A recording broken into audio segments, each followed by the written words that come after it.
that have been consistent, speaking against the bad government and for the purpose for reformers. Niger what yo?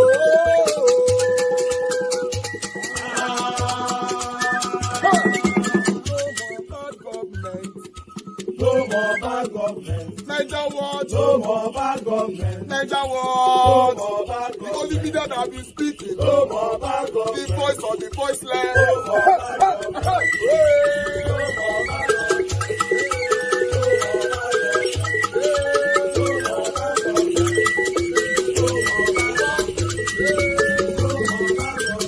Niger what? No more bad government. For the poor. No more bad government. Niger what? No more bad government. Niger what media.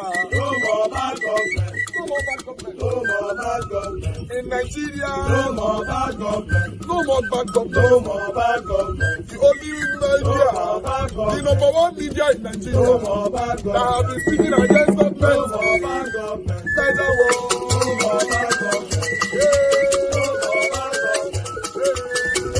bad government. Niger what you? The voice of the voiceless. The voice of the voiceless.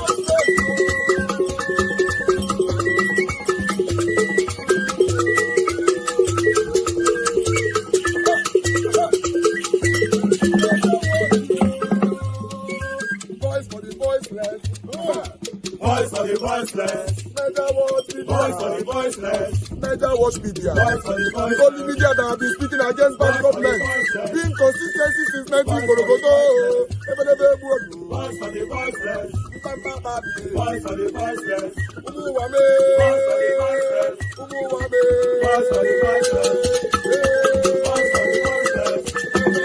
Voice for the voiceless. Voice for the voiceless. Voice for the voiceless. Voice for the voiceless. Niger what you?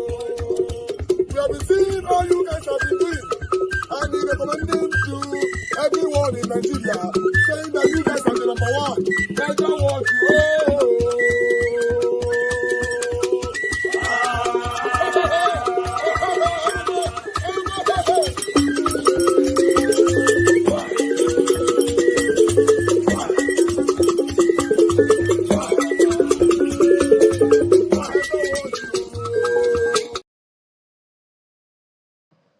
Shehu, your age is how you feel. And I feel good. I feel good. Thank you. All right. Well, let's begin the conversation. You see what is happening in Ekiti. And calling you yesterday night, I wanted to know how your mind works and what is going on in the politics of Rivers State. You are still a member of the PDP, like you told me earlier on this program. But whatever that is going on, there are those who are talking and debating about the role and the hand of your very good friend Nyesom Wike in the scheme of things. When you spoke with your friend, what are your thoughts about what is going on? Well, if at all there's a conversation like that, well, it will remain personal between myself and Governor Wike. But if you're asking about my relationship with Governor Wike, it's cordial. It's a fantastic gentleman, like every other person. And by my experience as a former governor who was at one time was impeached, and I won the case back at the Supreme Court on my re-elections. So I have observations and views that I could express in line with the current situation in Rivers State. But you should recall that a beautiful girl, very beautiful girl, charming young lady, has a father. All the people that wants to devour the girl, all the people that wants to love the girl, all the people that believe genuinely or whatever benefit, they should remember that the young girl has a father, has a background. Somebody trained that girl in school. Somebody nurtured the girl. Somebody gave the girl education and made her presentable. That is the summary of what I would see between the governor of Rivers State and Governor Nyesom Wike. I had said it on this platform before, I've said it before. I was a supporter of Austin Okpara, who was a candidate, who was an aspirant in Rivers State in 2023. I was supporting Austin Okpara, the former House of Reps, Deputy Speaker House of Reps.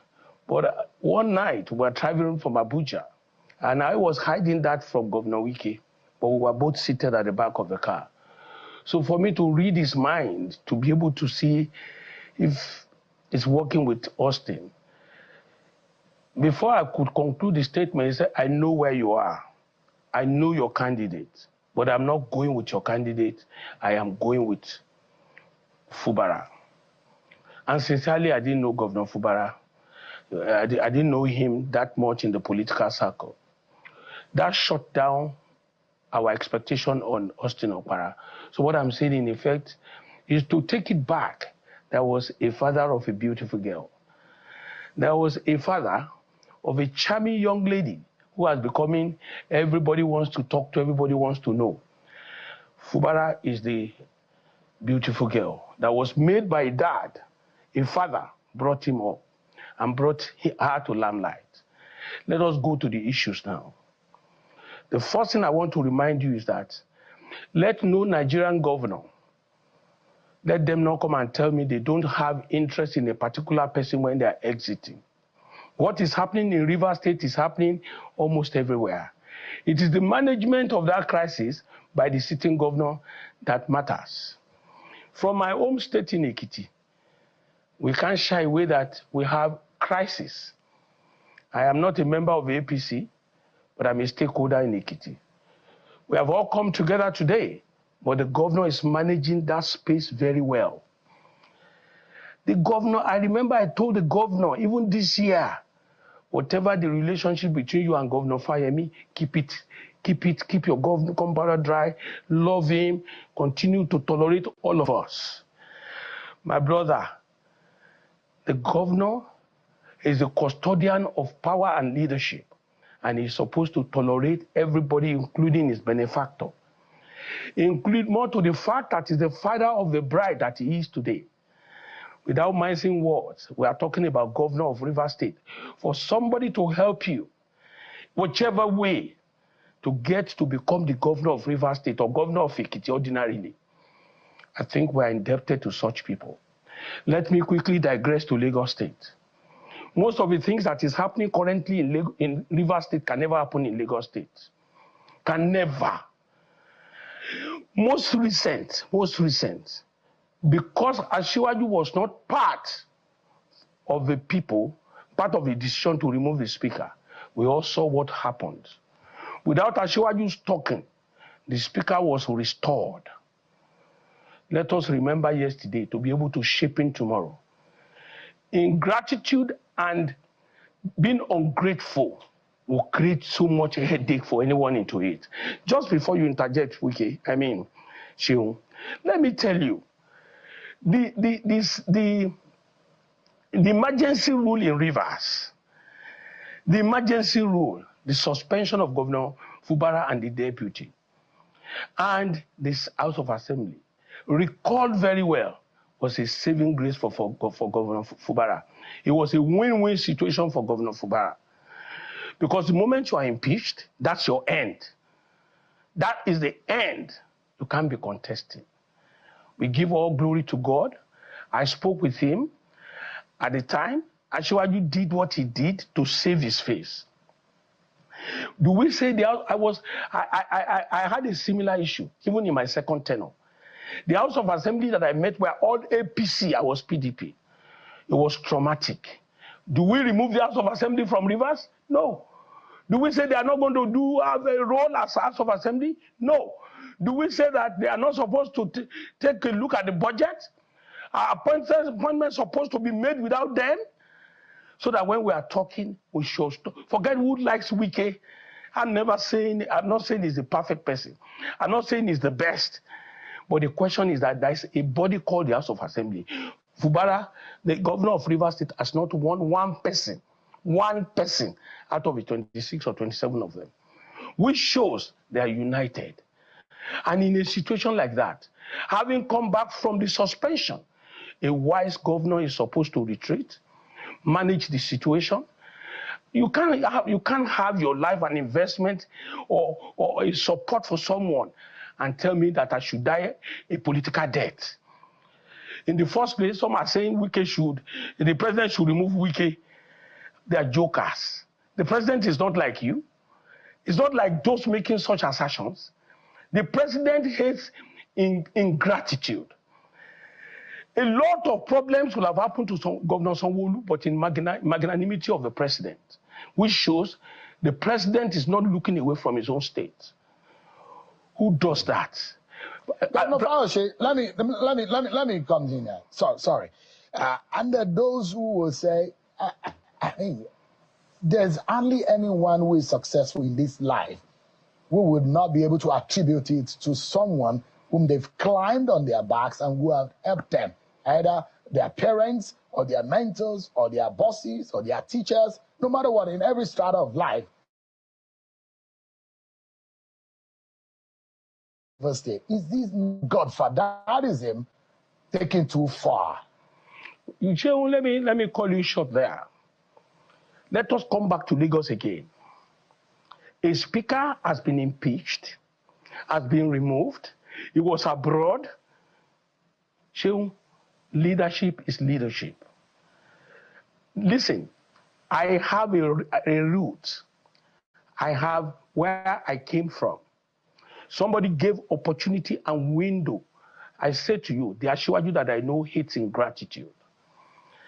Everybody hates ingratitude. If you say something taken too far, would you say it's taken too far for somebody to put you on the seat? Describing as ingratitude. What was it that this governor has done wrong this time around? This is impeachment 2.0 on Sim Fubara. What has this man done wrong so bad that they want him out? And it looks so frustrating for the governance of that state. You have rules of engagement. As a staff of Channels Television, the Constitution provides rule of engagement for every politician. It is when we get out of the rule, we begin to look for public sympathy. Let me tell you, I was removed as governor. I went to exile. When I came back the second time, I was a better person. The coming back of Governor Fubara should make him a better person. If you make a mistake the first time, the second time you are not supposed to go through that route. Politics is a power game. Nobody serves politics a la carte for you, with all due respect. Let me tell you, you are the one enjoying the office of the president, of the governor of Rivers State. That's not Wike. Tell me, can you come and imagine Wike is not the minister of FCT? It will become history. Some people are saying it's about Asiwaju's election. No, because Asiwaju's election will come first. Don't forget that. Both Wike, both Fubara, both all of them saying it's Asiwaju, they will work for Asiwaju. 2 weeks after, there will be an election for Rivers State. So will Asiwaju now say, Wike, don't fight for your life, oh? Just sit down there, don't fight for your life. We are all aware of the understanding they had before Asiwaju. Whatever you say, anybody defending the beautiful lady, anybody defending Governor Fubara, Asiwaju is still the leader of the party in Nigeria. May I say to you, don't join Wike's political appointment to the realities on the ground in terms of him defending his political future. You all agreed. You came to some levels of agreement. With all due respect, I don't support what Governor Fubara is doing. Governor Fubara is enjoying the office of the governor. Let him calm down. Give little respect to your leader. You understand? No, everybody told us what Governor Fubara's sins are. May I ask you? Because it does look that you have inferred that all of these problems are political in nature. What exactly are the sins of Governor Fubara? I agree you said they are political. Yes, they are political. You understand? They are political. Your office is not political. We are politicians. We have expectations. That's why we choose to support certain people. Let me tell you, Governor Fubara is there. Is it lawful, rightful for you to make appointments without recourse to House of Assembly? As provided by the Constitution. Is it lawful, rightful to be spending public funds without recourse to House of Assembly. Who does that? As bad as it was in Ekiti, I was too scared to make appointments. When the House of Assembly of the APC was there, all I did was to just appoint essays without things that had to go to the assembly, because I knew it will have consequences. Don't let us take away the realities. We can't disobey the Constitution. Even if you see you are not working with Wike, let us pretend.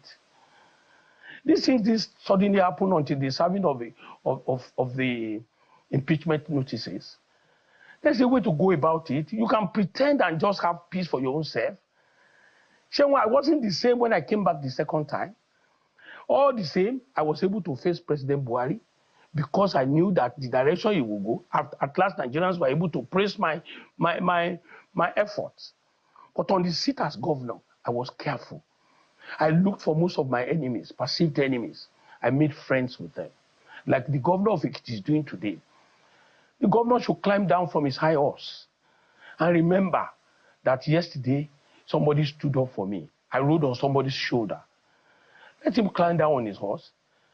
Nobody would tolerate that. Would you say we could go and sleep at home? Don't do politics again? Who does that? I don't have a baby. I'm not expected to have a baby and die with the baby. To this point, Governor Fayose, just for a moment, the matter has gotten to this point. The lawmakers have taken this move, and interestingly, most of the lawmakers in the Rivers State House of Assembly are now members of the APC, as well as Governor Fubara. Now, if you see what is going on, unfortunately, Minister Nyesom Wike is no longer a member of, they're no longer in the same political party as Governor Fubara.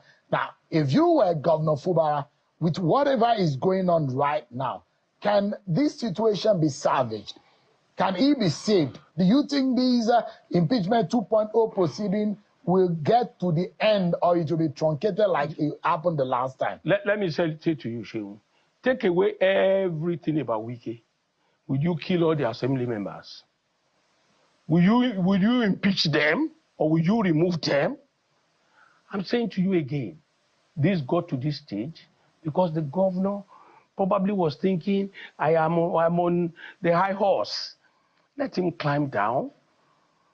A lot of meaningful Nigerians can intervene. What do you mean by climbing down? What is the definition of climbing down? To approve everything that, because the allegations are that they want him to release some funds. They want items to go into the budget. The man is refusing to accede to some of their demands. And that is what is causing is about the resources of Rivers State, and which they are accusing the governor of not acceding to.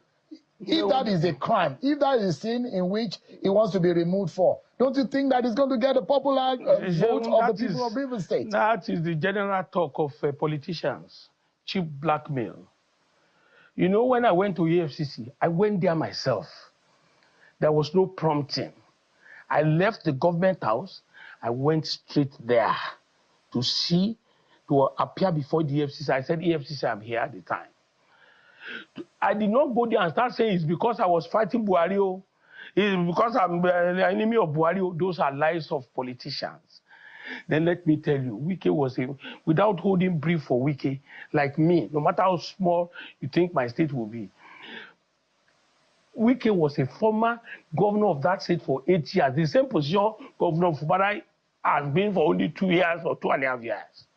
Wike has been FCT minister, and he was minister before.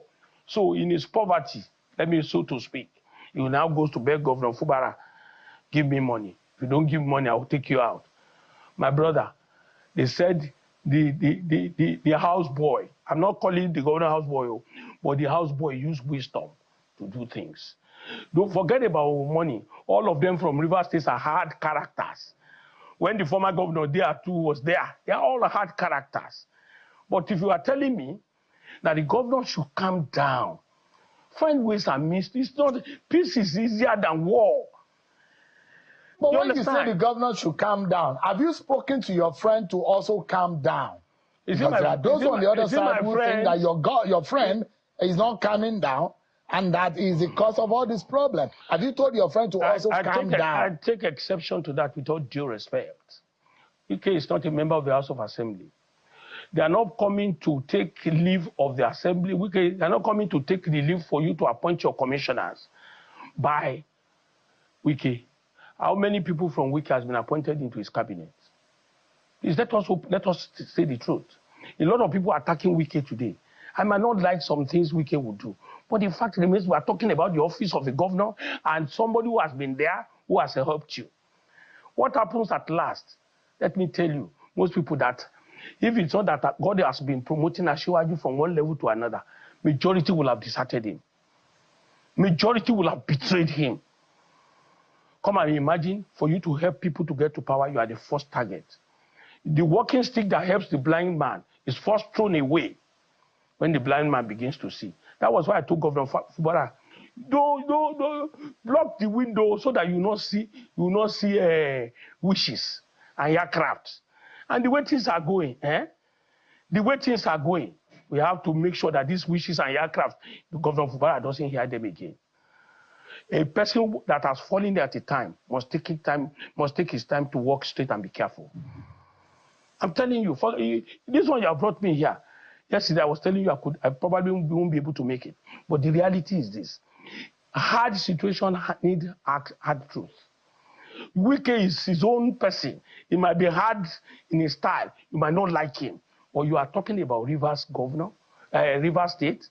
Somebody has stood in the gap for you. He's not a member of the House of Assembly.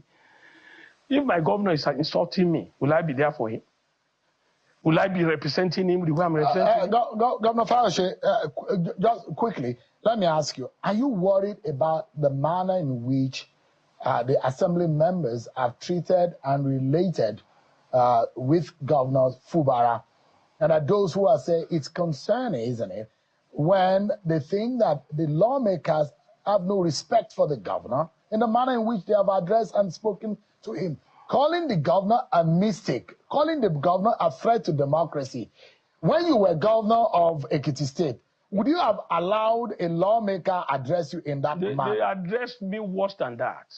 So I had the worst of experience in my life. The elites were on one side, I was on another side. The House of Assembly talks to me anyhow. So the office of the House of Assembly is more secure than the office of the governor. It's all sentiments. Look at the time Obasanjo spoke to me. I said my own back. Let me tell you the truth. He's not my father. We only met in politics. He did not promote me to be governor. But in the instance case, like I was going to say, he promoted Governor Fubara from this. He was Governor Fubara, a politician. When somebody is magnanimous and chose you, I'm not saying you should give him your life. At the same time, we should take it easy. Governor Wike, if you say it does not matter, okay, you face whatever you see. If you want to see wishes... But Governor Fayose, you look at it, yes, I agree, and I made this point earlier in asking my questions. I said it's important for us to recognize those who have helped us in life, either as a student, as a child, as a worker, and in any aspect of life. We need to give credence to those who have helped us and whom we have climbed on their backs or on their shoulder. But there are those who will say, what about Wike? Did Wike acknowledge those who have helped him? Why is the world or people wanting Fubara to almost kill himself just because they're asking him to be subservient to Wike? Is it fair to say those are some of the arguments from Rivers people? Let me say to you, Shehu, Wike is not in a position to be governor today. He was once a governor. Fubara needs Wike more than you think. These ones you are saying, everything everybody is saying about Wike, you understand? It is people with great stars that people talk about negatively. When I was the governor of Ekiti, they were drawing my shirts. They were pulling me. Fayose was bad, Fayose this, Fayose that. That is the way. What it is, the man, I don't know how to say it in Yoruba, the man on the horse is the one that will take care. All other things we are saying were yesterday. Like I told you, Asiwaju that people are saying the end of the road for Wike, the end of the road, what Wike has achieved in life. Most of the people talking, they have not achieved anything. Wike's life is built. My own little life is built. I don't care what you say. But if Governor Fubara still wants to be in that office, he doesn't want turbulence. It's in his hands. Don't come and talk about Wike.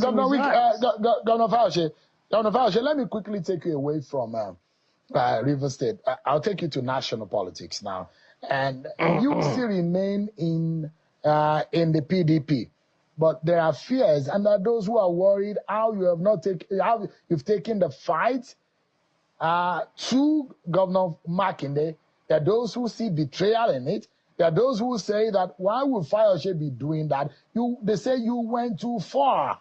And there are those who are also of the opinion that 2027 there is going to be a major decision by the Nigerian people. And those who think that maybe the governors who are defecting are going in one way, the people have the possibility of massively going in the other direction.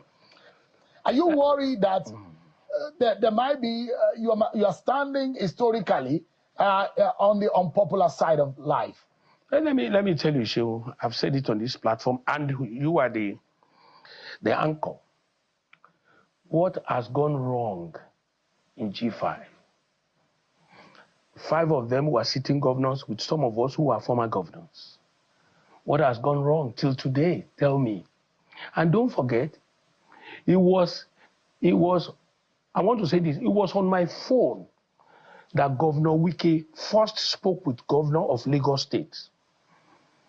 It was me and others that told Governor Wike, these Atiku people, the way they are, you can't stay here with him. People that can't keep promises, you have to move. And eventually, I called Governor Sanwo-Olu and told him, Governor Wike would like to talk to you. They spoke, and their first visit, 5 of them, late Aketi, former governor of Ondo, Governor Fayemi, governor of Lagos State, and about 2 others, I went to wait for them in Port Harcourt. And that was how God helped Asiwaju and others to consummate a beginning. So, Governor Makinde has once told me, I stand to be corrected. Now, you are the anchor. You asked me there are 3 people from the South, because we are saying South, South, South, South. I said, you said Governor Asiwaju, you said Governor Makinde and Obi. I said, don't go into Governor Makinde's matter. Governor Makinde told me with his mouth that he is a Yoruba man that will never be used against another Yoruba man. That it will never be used against Asiwaju in his lifetime. He told me, and I leave that between him and God Almighty. So when you asked me the question, I said, don't drag Governor Makinde into it. And I said, nothing has changed between 2023 and now. So I am still with Asiwaju. I don't hide. Obi is my friend. He visits me because I don't tell lies to people. But let me come and tell you, Shehu, Wike became a good influence on so many people. Today, at that time, Wike was the bad leg who went to support Asiwaju. But this is an exodus. The PDP is now no more, technically. Technically, PDP is no more until there is a pronouncement of God to establish which line of a party is right. So let me say to you, 27 for Asiwaju, it's obvious. Tell me what is happening in ADC. Obi is the only life in ADC. Obi is the only life. If Obi had gone to remain in Labour or has gone to Accord, he is the only life there. All other people there, they are semi-unexistent. They are semi-unexistent. They are not existing. They are all drawn forces, used forces. They can engage me or I don't care. So, go ahead. Governor Fayose, and I'm looking at some of the things people are saying. Some people think that you are compromised. Why would that be if that is its case? Compromise what? Compromise what? Compromise because of what? Your stance. What is my stance, Shehu? I have not gone to fighting your very good friend, Mark. I have not gone. You are supporting APC. Why being no. Shehu, openly, I supported Asiwaju in 2023. I didn't hide it. Till now, I'm still there. I don't jump. I've said it to you. I'm not a member of APC, and I will never be. myself and Asiwaju have not gone to give Do me you anything. regret, Governor Fayose, that you are one of those? Do you regret, Governor Fayose, that you are one of those who have effectively destroyed the People's Democratic Party? Do you regret that? Atiku destroyed it. Atiku destroyed PDP. Tambuwa, they destroyed But some of you, they said, in bearing the PDP. Let me tell you, is that fair? A party that has helped some of you to become governor and become one of the biggest politicians in Nigeria. Politics is not fair. Politics is not fair. Life itself is not balanced. Everybody stands where they will be able to say the truth to Nigerians. I'm not contesting any election, and I've not asked anybody for favor. Nothing will take me away. You know, let me quickly say this and round it up. Do you know I never knew these incidents will happen between Governor Fubara and Governor Wike in life. I was seated on the high table the day Governor Fubara was sworn in, and we're on the high table in Rivers. And I told Governor Wike, I want to say one or two things to tell Governor Fubara not to betray you. He said, no, I should not say it. He cannot do it. I should not do it. In my own usual way of telling people the truth, I came out. I said, my brother, lock all your windows. Don't listen to people. This Wike are people that brought you. Remain with them. Don't look for Wike's trouble.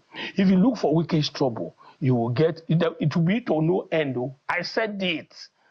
And I'm saying it again. I'm not a prophet. Many prayers will be said.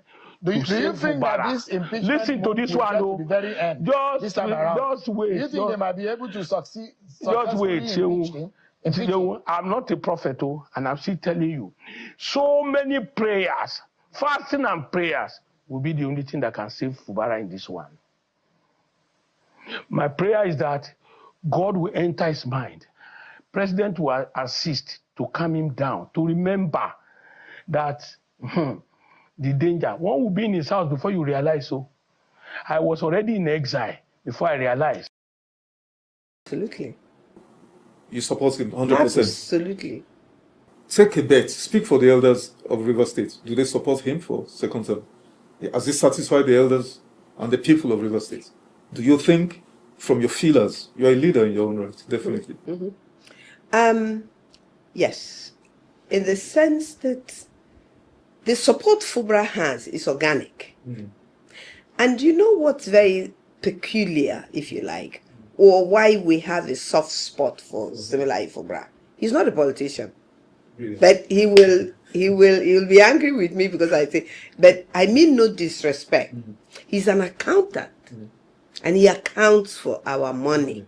Okay. Politicians don't account for our money. Yes. Same Fubara accounts for our money. Yes. Now, let's leave Rivers now and come to the national. 2027, is it a done deal, or has it been brought back into play because of global issues, the bombing of terrorists in Sokoto by the US? I mean, even a day and a half ago, we woke up to the news, America went to Venezuela, took out the president, brought him to America and all of that. What's the state of play concerning 2027? It's a slam dunk for the president, isn't it? Well, from what I'm seeing, a few days ago, I said that I've studied a bit of Tinubu, and one thing I've come to realize is that politically, Tinubu knows what he's doing, and he knows how to go about it. Could be wrong, could be right, but he goes about it the way he believes he can get it, and he gets it. Tinubu could have made himself president when he made Buhari president. But Tinubu knew that was not the right time. He used Jonathan to make Buhari president. And then, when he wanted to be president, he still went to Jonathan. I don't know what they discussed. But my type of politics, if I go into politics, but because of the way they do politics, I'll never go into politics in Nigeria, is that if you say that a man drinks ogogoro and therefore he shouldn't be the president of Nigeria, that's what you say. For you to go to him and say you want to be president, it means that he's no longer drinking ogogoro.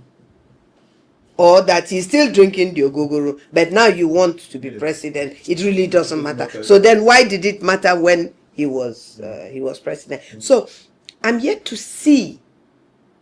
I remember independence of Nigeria very well, and I know the story of independence of Nigeria. I know Okilo's involvement. I know what Okilo's vote meant before independence and how he could not have done this or done that. Now, I am yet to see a president of Nigeria that did better than Jonathan started off to do if he was allowed. So what some people who say they are politicians actually want to do in Nigeria is not politics. What they want to do is control whatever God has blessed all the parts of Nigeria. The things I'm hearing that is in the north in terms of resources, I'm astounded. And I mean, if you look at it, it's definitely more than what we have in the Niger Delta right now. Has the president performed, President Bola Ahmed Tinubu? Has it met your expectation? Has it delivered for Nigeria? Yes or no? No. No. No. Would you support him in 2027? And who would you support if you are not supporting him? Who is there? Who is there? Yeah. Former Vice President Atiku Abubakar, Mr. Peter Obi, Rabiu Musa Kwankwanso, and a slew of others in the smaller parties. Well, I mean, these three heavyweights. I am yet to see. Give us your own ideal president. Simple. Yes.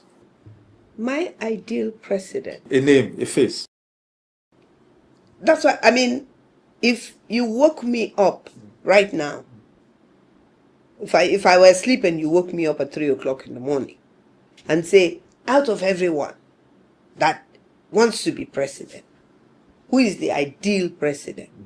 People might expect me to say Obi. Now, they will expect me to say Obi because Obi has a track record in Anambra as a governor. So, he may be a good president because he has been a good governor.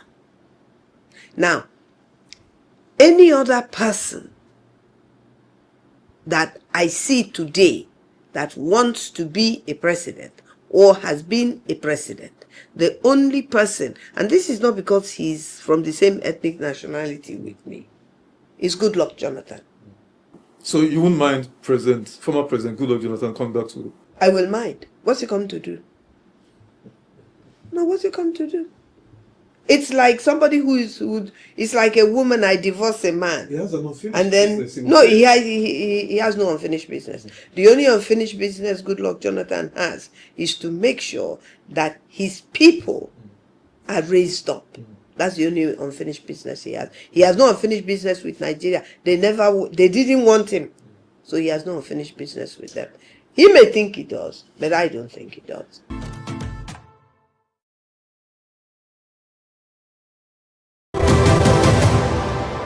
Well, joining us on Newsnight to analyze the renewed political crisis in Rivers State following the latest impeachment moves against the governor and his deputy by the House of Assembly, I have Dr. Ibrahim Modibo. He's a political affairs analyst and no stranger to the House. Thank you very much for joining us, and a Happy New Year to you. Good to have you. Thank you, Madam Ngozi. Okay, so very quickly, let's get your thoughts on the unfolding events in Rivers State.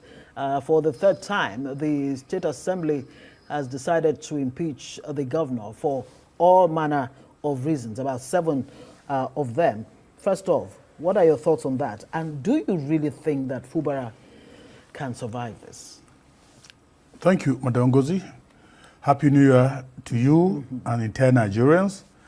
At this moment of thought, at this moment of democratic challenges which Nigeria has been confronted with. Let me seek refuge under the philosophical thought of Napoleon the Great, who said, Right. the world suffers a lot, not because of the violence of bad people, but because of the silence of good people. Good people. Therefore, to me, the trajectory of the problems confronting River State in particular has to do with conflict of power. Conflict of power between two people. These are the major problems. Based on my studies, based on my understanding of the political system that has confronted Rivers prior to this moment and up to this moment, I can see the hands of the former governor, who seems to be the Lord of Mano, and he's one person that, to me, that I see as a politician who has been participating in democracy and has been able to wield a lot of power and influence within the confines of Nigerian politics. Wike, to me, represents everything. A leader and also a man of good conscience and conduct aspired not to be, for very obvious reasons. I have not for a very long time heard anywhere the Wike goes and people are cheering. Every time, sadness and trails wherever he goes, especially within the political dynamics of this country. He said in that report now that people come to him and they're happy with him wherever he goes. He's happy. Right. Yeah, to me, people could be happy because maybe there are some spoils of office that they're getting. Apart from that, when it comes to real action of democracy, I can see that he's overplaying. There's a kind of drama, or what we say, he's dancing more than the rhythm of the drums. To me, he should have settled down. As a leader, there's no need for compulsion or for him to have an overwhelming influence on the state governor. Agreed, he's the godfather. So what? Has he not also been brought by another person? Has Wike also, under the purview of his administration when he was the governor, has he been trampled upon by others that made him up to the point of governor, from local government chairman to governor? No. So why not allow this man? Allow this man to work. Allow this man to deliver dividend of democracy to the people of Rivers. But some would say this is not really necessarily, when you look at it, but a case of Fubara versus Wike, it's Fubara versus the state assembly who seek to impeach him for the third time. If you see a bird dancing on the road, there's somebody that's hitting the drum somewhere in the bush. For the members of the State House of Assembly to be behaving the way they did, or the way they are doing, there must be a trigger. And this trigger, from all the historical perspectives, seems to suggest from one man. Now, Madam Ngozi, let us ask ourselves this fundamental question. What has Governor Fubara done to deserve this movement towards impeaching him as a governor? Well, like they say, the answer, my friend, is blowing in the wind. Yes. The fundamental question. Yes. Because we don't have all night or all day, if you like. Yes.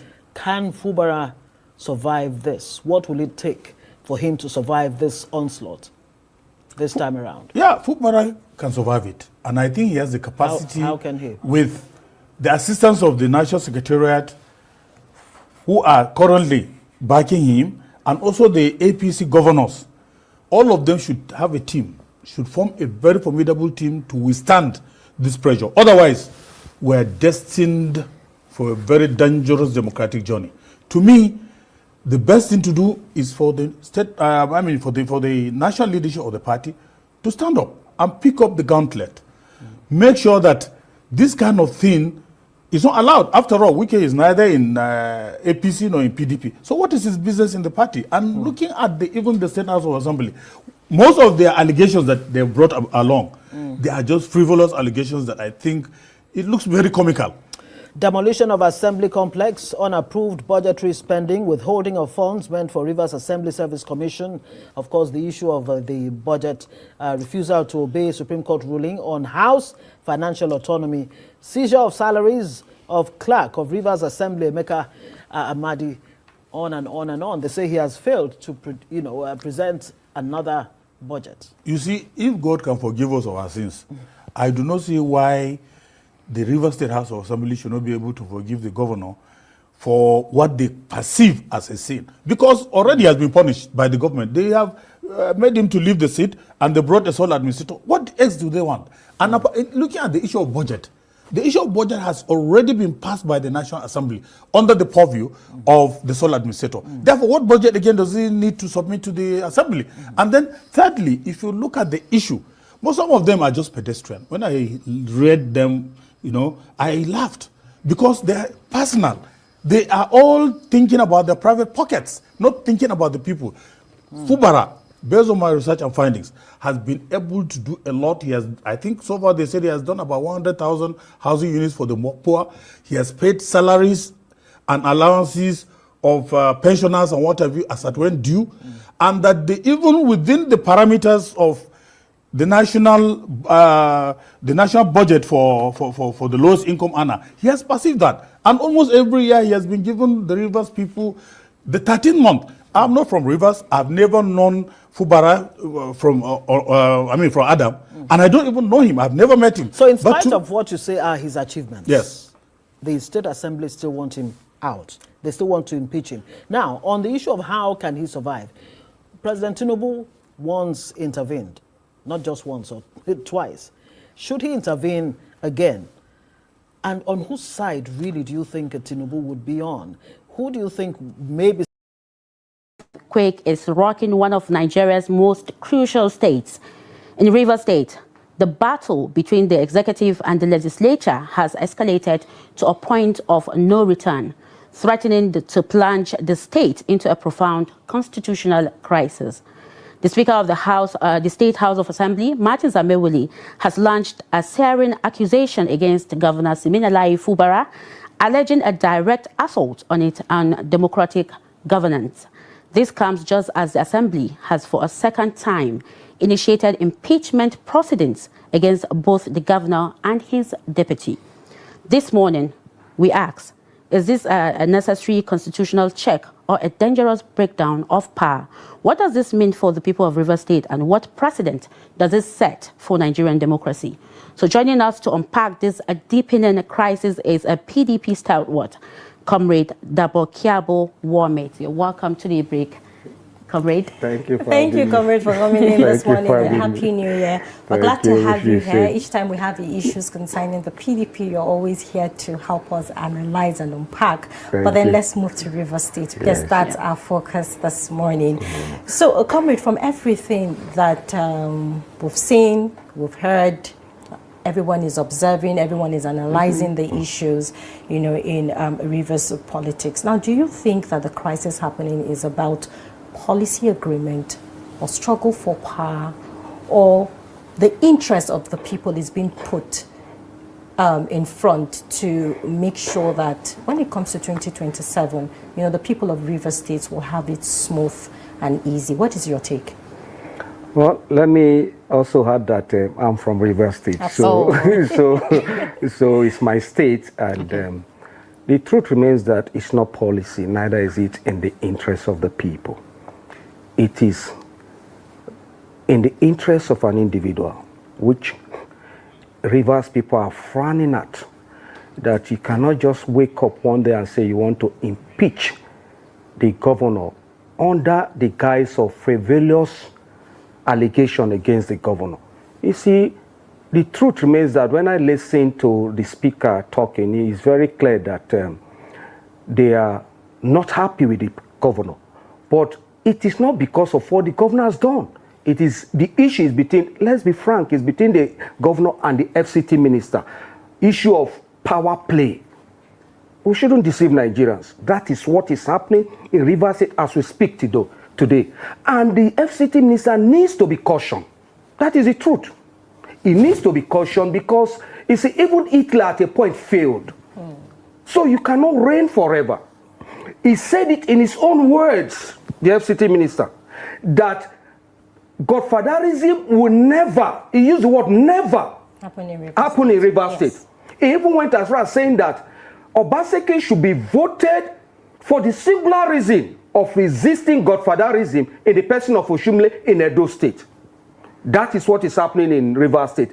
It just, being painted as a constitutional bridges, the governor spending out of non-appropriation, then they know the truth. The governor, based on section 122, can spend without appropriation for the next 6 months. It is there in the constitution. If you want, I'll read it to you. The governor has a constitutional right. In fact, the constitution calls it default appropriation. He can spend. So on what ground do you want to impeach the governor? There is no grounds to impeach the governor except that they claim agreement. The question I want to ask, who is that person in Rivers State that somebody did not make? Would the FCT minister come up and say nobody made him? He cannot say that. We have 5 governors, democratically elected governors, from old to new Rivers State. Only Chief Medford Okilo is late. Chief Rufus Adados is alive. Chief Dr. Odili is alive. Amechi is alive. Himself is alive. And you are saying that Rivers people want somebody else to come and say they are stakeholders. Where are these former governors? It's power play. It's greed at the highest level. So Nigeria should not be deceived what is happening in Rivers. It's just unfortunate that the governor left my party hoping that he will get protection, went to APC, and today we are seeing him still struggling, suffering what he suffered while he was in PDP. And we ask the question, where is the president? Is it until there is a reaction from the opposite side and the extension, the president will come in? Sure, we will not accept another state of emergency in Rivers State. And sure, the governor is the people's governor, and the people believe in his leadership. So the assembly members, see, let me tell you, none of them, if today they will say, we should try election, and I transmit the result electronically, all those assembly members sitting down there, they cannot win their constituency. I dare them. Let's do a mock election. So, it's something that has been taken too far. Some of us have defended the FCT minister. There is no young person within my range that has defended the FCT minister like I have done. But there is a time you come up and look at this thing. The truth, when I saw people reach out to me and sent me the agreement, the purported agreement, that he said the governor did not honor, for crying out loud. In law, there is what they call force majeure. He did that when he was in PDP, and it's now in APC. And you are depriving someone from coming to serve his people for second term because he did not serve you. Let me tell you what they sent to me. Even the FCT minister, His Excellency Baisa Wike, his son that he wants to hand over House of Reps to Inobiakpo, will not obey that listing. His friends. Okay. His friends will even say, give me this and no, we should be frank. Before I let my colleague in, I want to follow up on this. I'm going to put you on the hot spot. Please go ahead. I love the fact that you're saying that you have seen this agreement, because each time we come to talk about this issue, I always ask, what are these agreements that is causing this tension? If you can just release just 3 out of the agreement that was being, written between Wike and Fubara as to why he should even be the governor and continue as the governor of the state, please, for clarity's sake, because Nigerians are asking a lot of questions. This issue is driving into an issue that at the end of the day, if care is not taken, the people of Rivers State will lost. Actually, yes, because this is the first time we're actually hearing an agreement between the predecessor and the successor. So can you just give us from what they sent to me, and it has been alleged, is that number 1, the governor will not return. Number 2, that the immediate past traditional chairman of the Rivers State Council of Traditional Rulers, Chief Sergeant Ahuse, should be returned as the chairman. And the local government, which is already, he has done, he has allowed the FCT minister to give it to all his people. Those are and other issues that he will not have the chief of staff, that is working with the governor will not return. The secretary to the governor in the person of Dana Gogo will not return. Edison, chief of staff, will not return. And you know, strangulate, subjugate the governor to that point. I'm telling you, even his son that he's going with to thank people according to him will not obey that agreement. His own son. How much more someone of that age and a governor, for crying out loud, that office should be respected. It's not about it's about the office of the governor of Rivers State. And it shouldn't be desecrated and treated like a class monitor position by giving such condition. It is the governor's wish. If the people of Rivers State said, come back, fine, but not as a result of an agreement and you want to enforce it by all illegal or legal means. No, it's enough. Enough is enough. The president should caution the FCT minister. Anything happen in Rivers State is the president. Nigerians should know this. That any violence or any crisis that happens in Rivers State, the president should be held responsible because Wike is not the president. Wike is a minister and is answerable to the president. Okay, let me. It's not elected. Comrade, let me just move away a little from that and ask this question. Now, lawmakers in Rivers State cited gross misconduct and extra budgetary spending as a key allegation for the impeachment proceeding. So, given the previous court orders and the presidential interventions, last year, how legally sound are these new charges? I said it is frivolous. It is very myopic. It is primitive. Those allegations is just to serve a purpose. It's a special purpose vehicle, that allegation. And I want to say that the speaker, Martin Sameule, is just eager to be governor through the back door, and he will never be governor through the back door. He will never be. That's why the FCT minister should send him other message and see if he will go with that level of enthusiasm. It's because he's going to be a primary beneficiary of this issue. Okay, let's assume, do not consider the governor, as they allege, committed those offenses. What about the deputy governor? In connivance, in what sense? It sounds so stupid. Let me say this. You see, if you look at the budget, you talk about the budget, I've referenced section, 122, that the governor have the powers to spend from the Consolidated Revenue Fund money up to 6 months at the expiration of the budget before the passing of the next budget.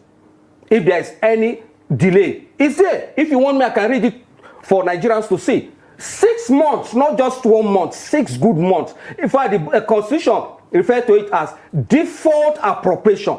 Now you are talking about the governor coming to present the 2025 budget to you.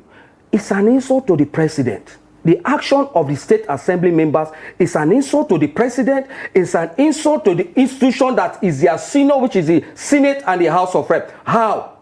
This budget was prepared by SIN, modified by IBAS, the sole administrator, presented to the president. The president transmitted it to the National Assembly. The National Assembly passed the budget.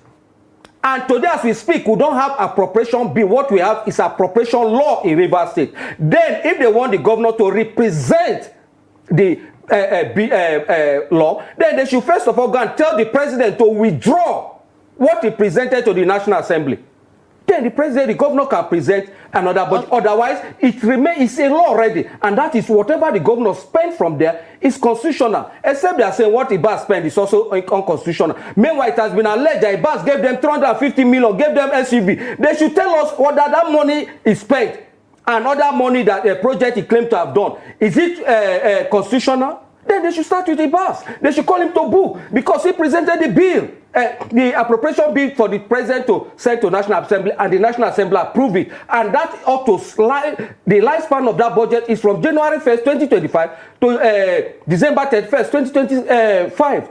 Okay, now, before I allow me, let me just ask this question. Now, you said President Tinubu hasn't done really anything about the issue. But yesterday there was a report that the Rivers State chapter of the All Progressive Congress has rejected the impeachment process initiated by the Rivers State House of Assembly against Governor Siminalayi and his deputy.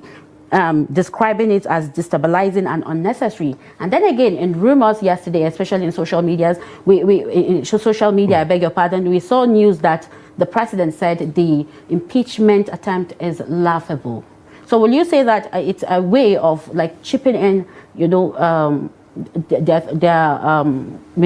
can I even put it? It's a way of the president, you understand, trying to intervene or something. You see, if the president really says it's laughable, I want to agree with him. Rumors, actually. It's really laughable.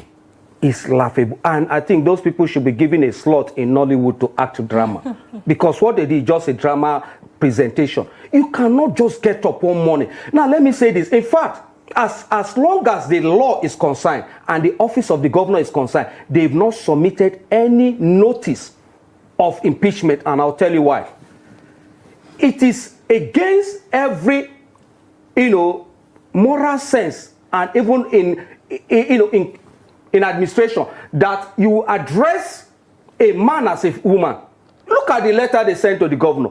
They said, Madam. We don't have a governor that is a Mrs. No. We take an maybe they were referring to the deputy. No, in the governor's letter, which we saw, they said, Madam.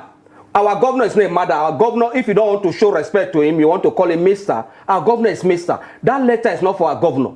It's for maybe it's a figment of the imagination of a governor they have in mind, not Rivers State governor, because Rivers State governor is a male. If you look at INEC publication, they put gender of the aspirant, they put male, not female. So they should go and check that. This is what was done under, pressure or rush, whatever. But our governor is not a male. Nigerians should know that, see the letter. The people that say they want to impeach a governor that misappropriated whatever, allegedly. Meanwhile, they cannot even sit down to correct, know that the governor of Rivers is a male and not a female. I mean, the deputy is a female, madam. All right then, comrade.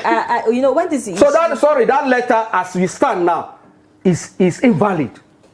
Nobody, even when you are spelling somebody's name, official letter, you make mistake of just a letter. It's not the person. Absolutely. So it's not the governor they are writing to. They know who they are writing to, but as long as Rivers people are concerned, the governor has not received any notice of impeachment. Comrade, you are in the PDP. Yes, please. And, so far you have, I don't want to use the word support Wike, yes. Because you also said that. And then when this issue started, we saw, the state of emergency in the state, and then, the reconciliation. And the agreement on the table stating what Fubara should do and not do before, and what have you, based on the agreements that they have. Now, do you think that what triggered Wike is the fact that Fubara defected from the PDP to the APC that threatened his leverage towards him? Because when you look at the thank you visit Wike has been going around all the local government areas in Rivers State, it just shows that is more of, trying to announce his presence politically in Rivers State. And, some critics argue that thank you visit is even partly a campaign for the president. It's against the Electoral Act. Absolutely. So what is your take on that? Do you think that, Fubara's defection from the PDP to the APC triggered all of this, tensions that we're seeing now from Wike? Yes, I will say, and that is what we have heard, that the decamping from PDP to APC triggered it, and when the governor made the statement that now is the 001 in, Rivers State, triggered all this. And that led to the FCT minister's so-called, thank you visit. It is absolutely against the Electoral Act. And I want to say this, the INEC has laid a wrong precedence, because if anybody do that, they have reference to make that you did not arrest so person, because it's very clear which thank you visit. You didn't thank them since close the election. You are saying you are going on time. What kind of thank you?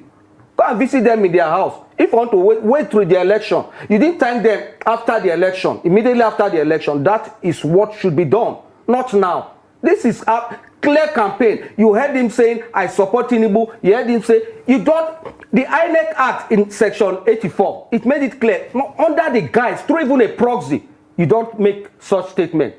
And it is going around making such statement. And INEC is sitting down there watching. If another opposition party like my party do that, by now you would have heard that we have been sanctioned or something else. So that is wrong. INEC needs to stop that. Number two, the one you talk about the government, yes, that is what triggered it. From what we see, it's nothing more that maybe Wike permutation has been distorted by the political permutation, by the decamping of the governor from PDP to APC, and it has given the governor more leverage and protection, which maybe the FCT minister is not comfortable with, that the governor has some protection right now instead of his former position where he was, at the mercy of him in regards protection and what have you. So that is what it is, and that is what we've heard from the grapevine. All right, guys. Thank you very much for your time with us. I appreciate every one of you right there. This Saturday, 10th January 2026. It's good to be back here again. I appreciate every one of you right there. Good morning, good afternoon, good evening to you all. Mother for Mommy Diaspora, thank you very much, Mommy. Good evening to you. Happy Saturday to you as well. Abu Azim, my brother, I appreciate you. Good evening to you. Thanks for all that you do. I appreciate every one of you right there listening to us. But try not fail at this time. I can see you right there. Good evening to you. I appreciate you. Thank you very much. Discussion Channel TV is right there. Dobo is right there with us. Mother Peggy Modi, Stephanie Ojek is with us. Thank you, my people. I appreciate you all. Good evening to every one of you. Please help us to press on the like and help us to share. Vital Sakwabela is right there with us as well. Love Madoka in the building. Arins TV in the building. Thank you, my people. Vital Sakwabela, I can see your message. You say Fayose is an ungrateful person like Wiki. Anyway, Eva Line, James Osage, thank you very much, my people. I appreciate you all. And God bless you. Now just press on the like, and take our voices far. Onos, I can see you right there. Thank you for your time with us.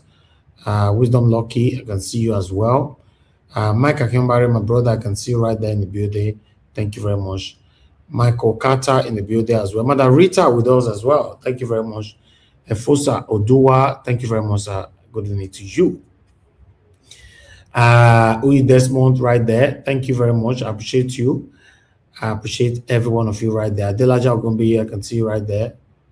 And Adelaja James Babayale, thank you very much. Lucy Eno, thank you. Now plenty, not be small. Okay, I'm just trying to mention all names today. Tony South, I can see you. Good evening to you. Wabo Felix in the building. Thank you very much. Good evening to you. Who again? Michael Organemaro, Vital Sakabele once again, and many others. Okay, guys. Yes, that was our first presentation over Wike Fayose, concerning Peter Obi. That Peter Obi is the only light, and the only person, significant person, important person right there in ADC as we speak. Every other person right there is inconsequential. That was from Isaac Fayose, right? His name is Isaac, yeah. Okay. I would like us to move on to Edo State. As you all can see, a lot have been happening in Edo State since yesterday. A lot of people, or rather, some people have died. Edo people protesting over the ongoing continuous killing, kidnappings that is going on under the satanic Okpebolo's watch, and nothing is happening. All is busy doing how he's going to give Tinubu 3.5 million votes in 2027. That's his only business, nothing else.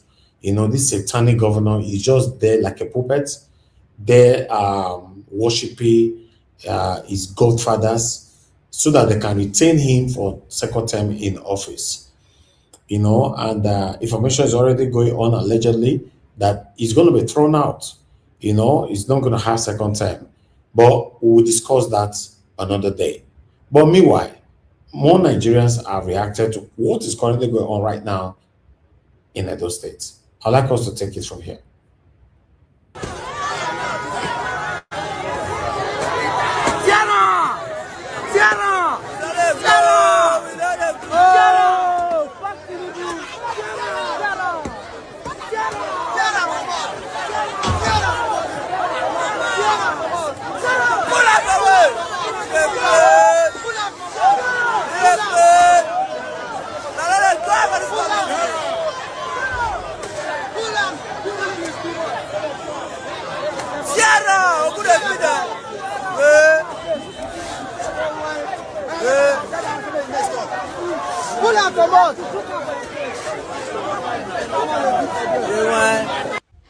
Edo youth there declaring that no security, no elections, and no re-election of President Bola Ahmed Tinubu.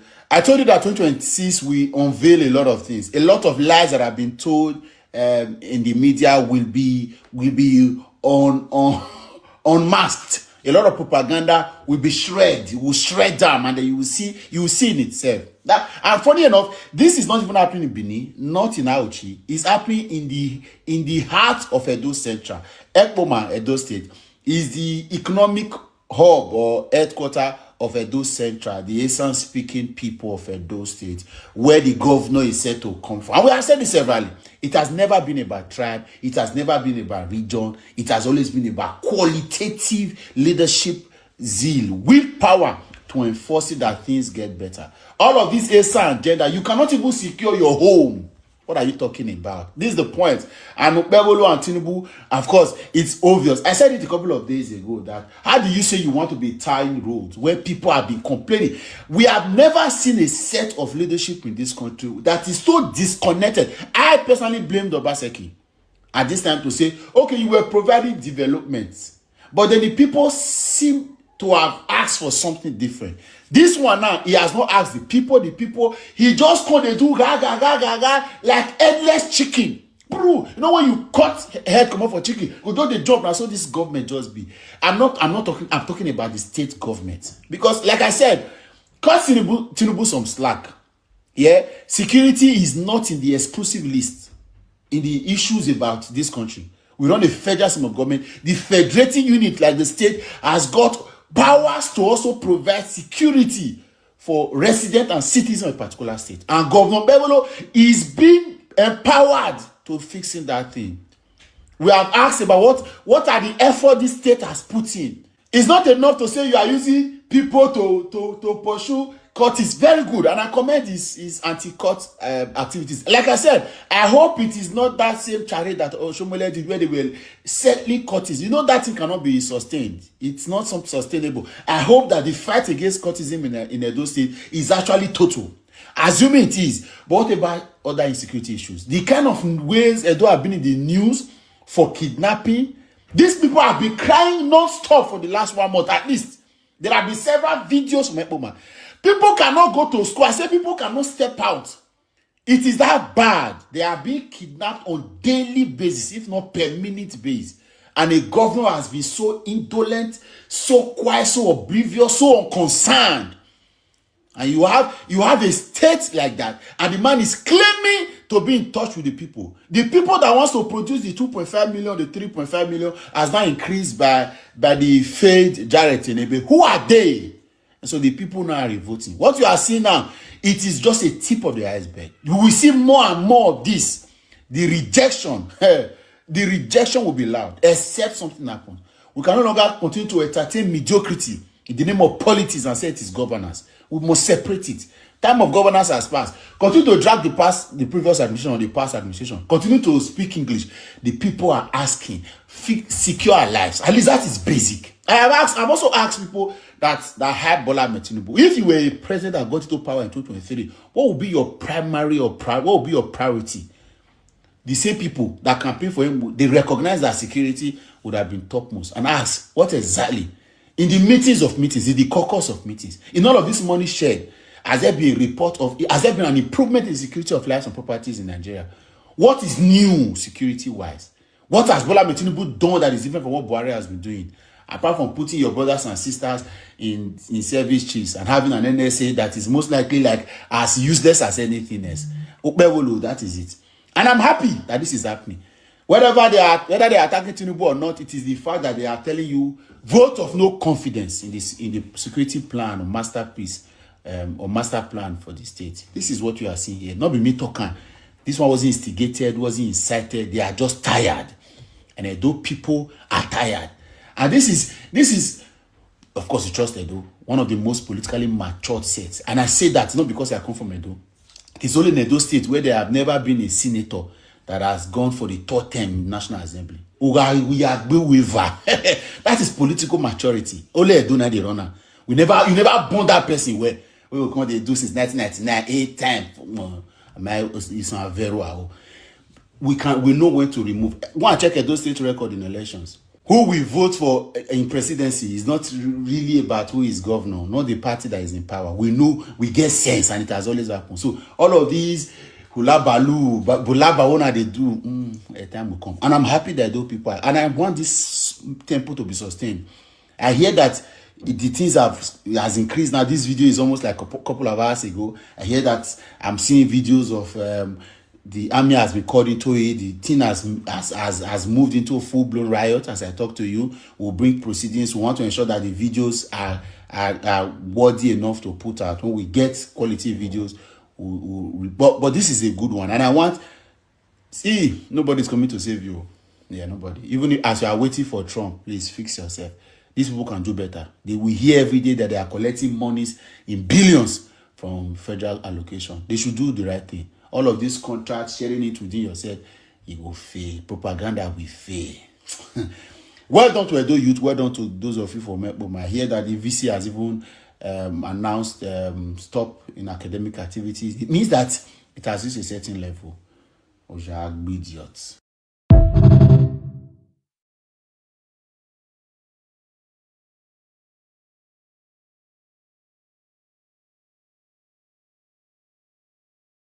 Wetin dey happen for Ekpoma not be content o, it's not content, it's real life. Na wetin I come tell you. The level of insecurity in Ekpoma is beyond explanation. It's out of this world. This will not be the one where they shame again. No, everybody needs to come outside. Everybody needs to come outside. I don't know if Okpebholo has no clue what governance is about, because the role of government is to protect lives and property. Which one you dey do, Okpebholo? Please, oh, please, if your hands are not busy, help me tag Okpebholo. Are you aware people are dying? You know, Abi, you don't know how you they pretend. The idiots around him are busy shouting, Edo is shining. Edo, shut up, your mouth. Edo is blood. Everywhere is blood. People are now relocating out of their houses, out of the village to go to the city because of insecurity. Why would I not tell us that protest what happened today? I don't know how you people are doing this thing without information. Post it out there. That road needs to be blocked for 1 month so that the government will know that you people are serious. So that day now, we not the kid daughter. We see the top down one. Daughter not the kid for Awuchi. Yesterday night, according to the story, they carried this boy. He was shouting for help. Kidnappers stab and die. These kidnappers stay amongst them. In fact, daytime now, people cannot come out from their houses. Students are scared to go and write exam. Farmers are scared to go to the farm. And some persons will come and defend. Now Google kill all of you now. Okpebholo, everybody should tag him. Okpebholo, you need to sit up or sit out. It's so painful that I'm going around the NPC media pages. None of those motherfuckers are talking about it. Or swore. You don't want to talk because your political party is the one in power. This pig that's always posting. Anybody who criticizes the government is not posting anything. Now your mama be next. Please everybody share this video. Tag Okpebholo, tag blogs. Ekpoma, Awuchi is bleeding. The fuck?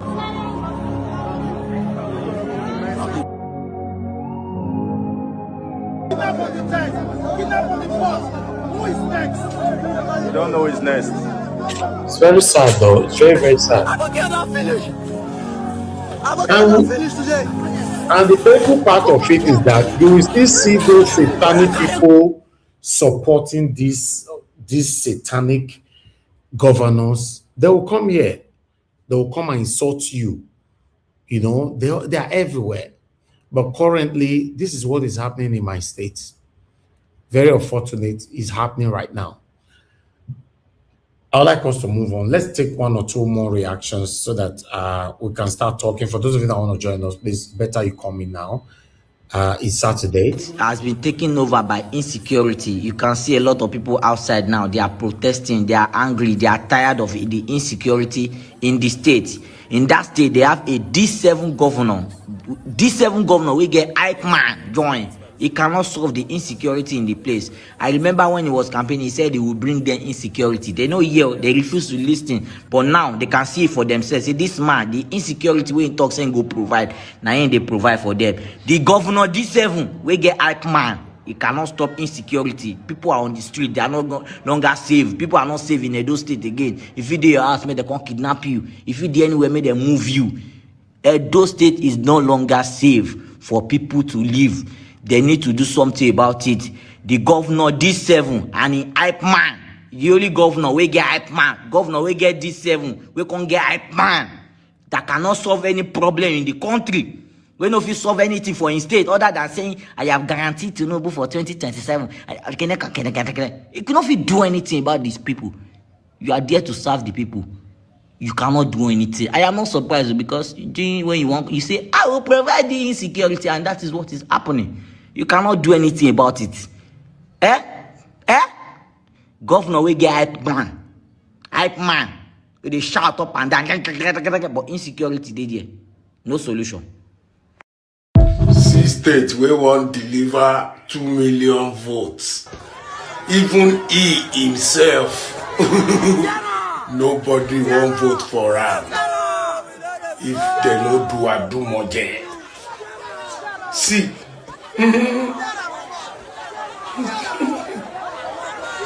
they can deceive themselves. I can bet you with my life. Tinubu won't get 30% of the total vote cast if they don't rig in Edo. Even this governor, Mr. D7, cannot come back if they don't write the result. Politicians can deceive themselves. If you not like the camp, one of them, many of you will lose in 2027. The people are tired, except you write them as usual. Stand pockets down. Come on. Stop everyone.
All right, now so we see my people.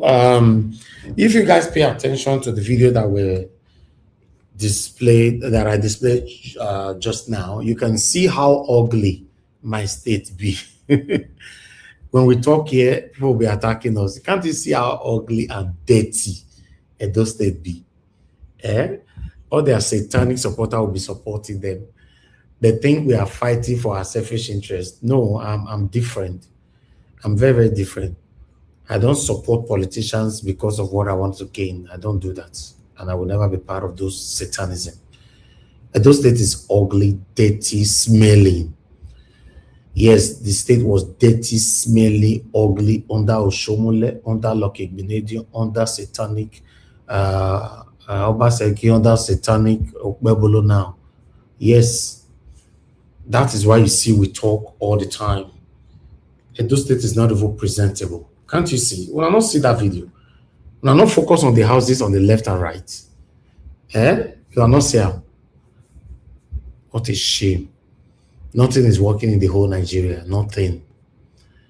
There's a girl who visited Nigeria who complained. Listen to I went this. to Nigeria for the first time this past December, and not to be dramatic, but that trip changed my life and my perspective on so many different things. And now I understand why every time Nigerian independence comes around and us in the States, we're so pumped up throwing parties.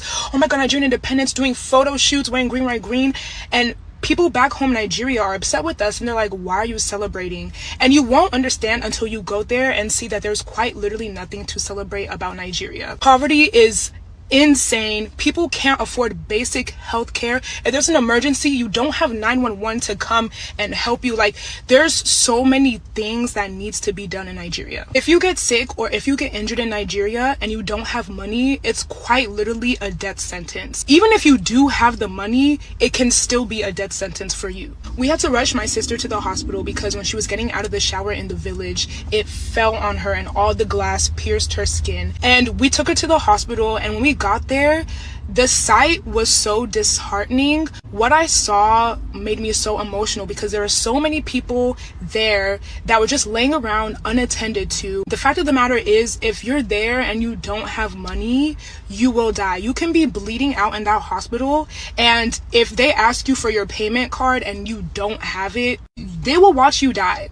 Thankfully, you know, my family was privileged enough to have money to, you know, help my sister, and she was stable at this point. But seeing other people laying there not being attended to was so sad. For one, the hospital only had one blood pressure cuff, and it was cloth.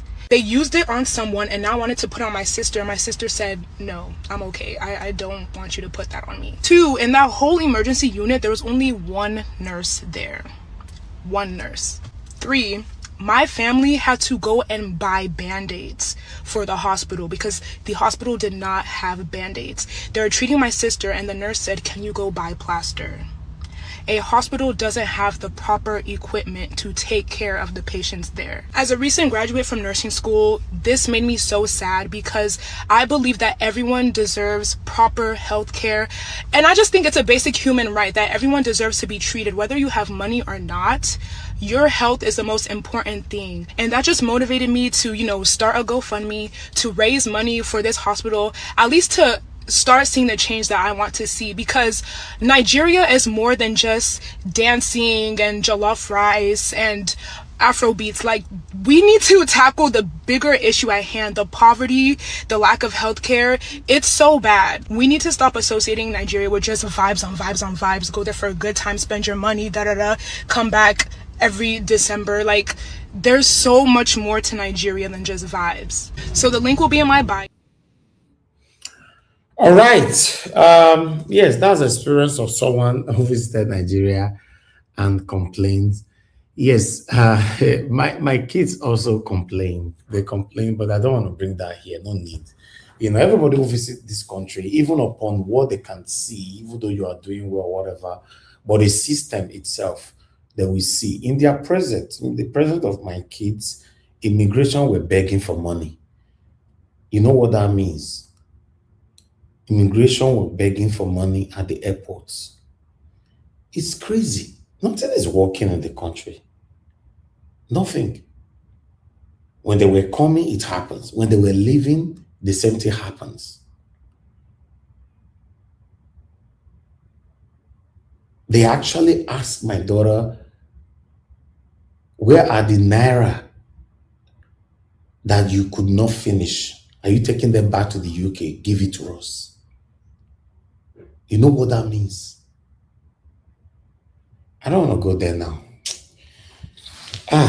Many things wrong for this our country, but people might think we are demarketing Nigeria or we are not. Listen, I'm a very patriotic Nigeria, but I have to say it how it is.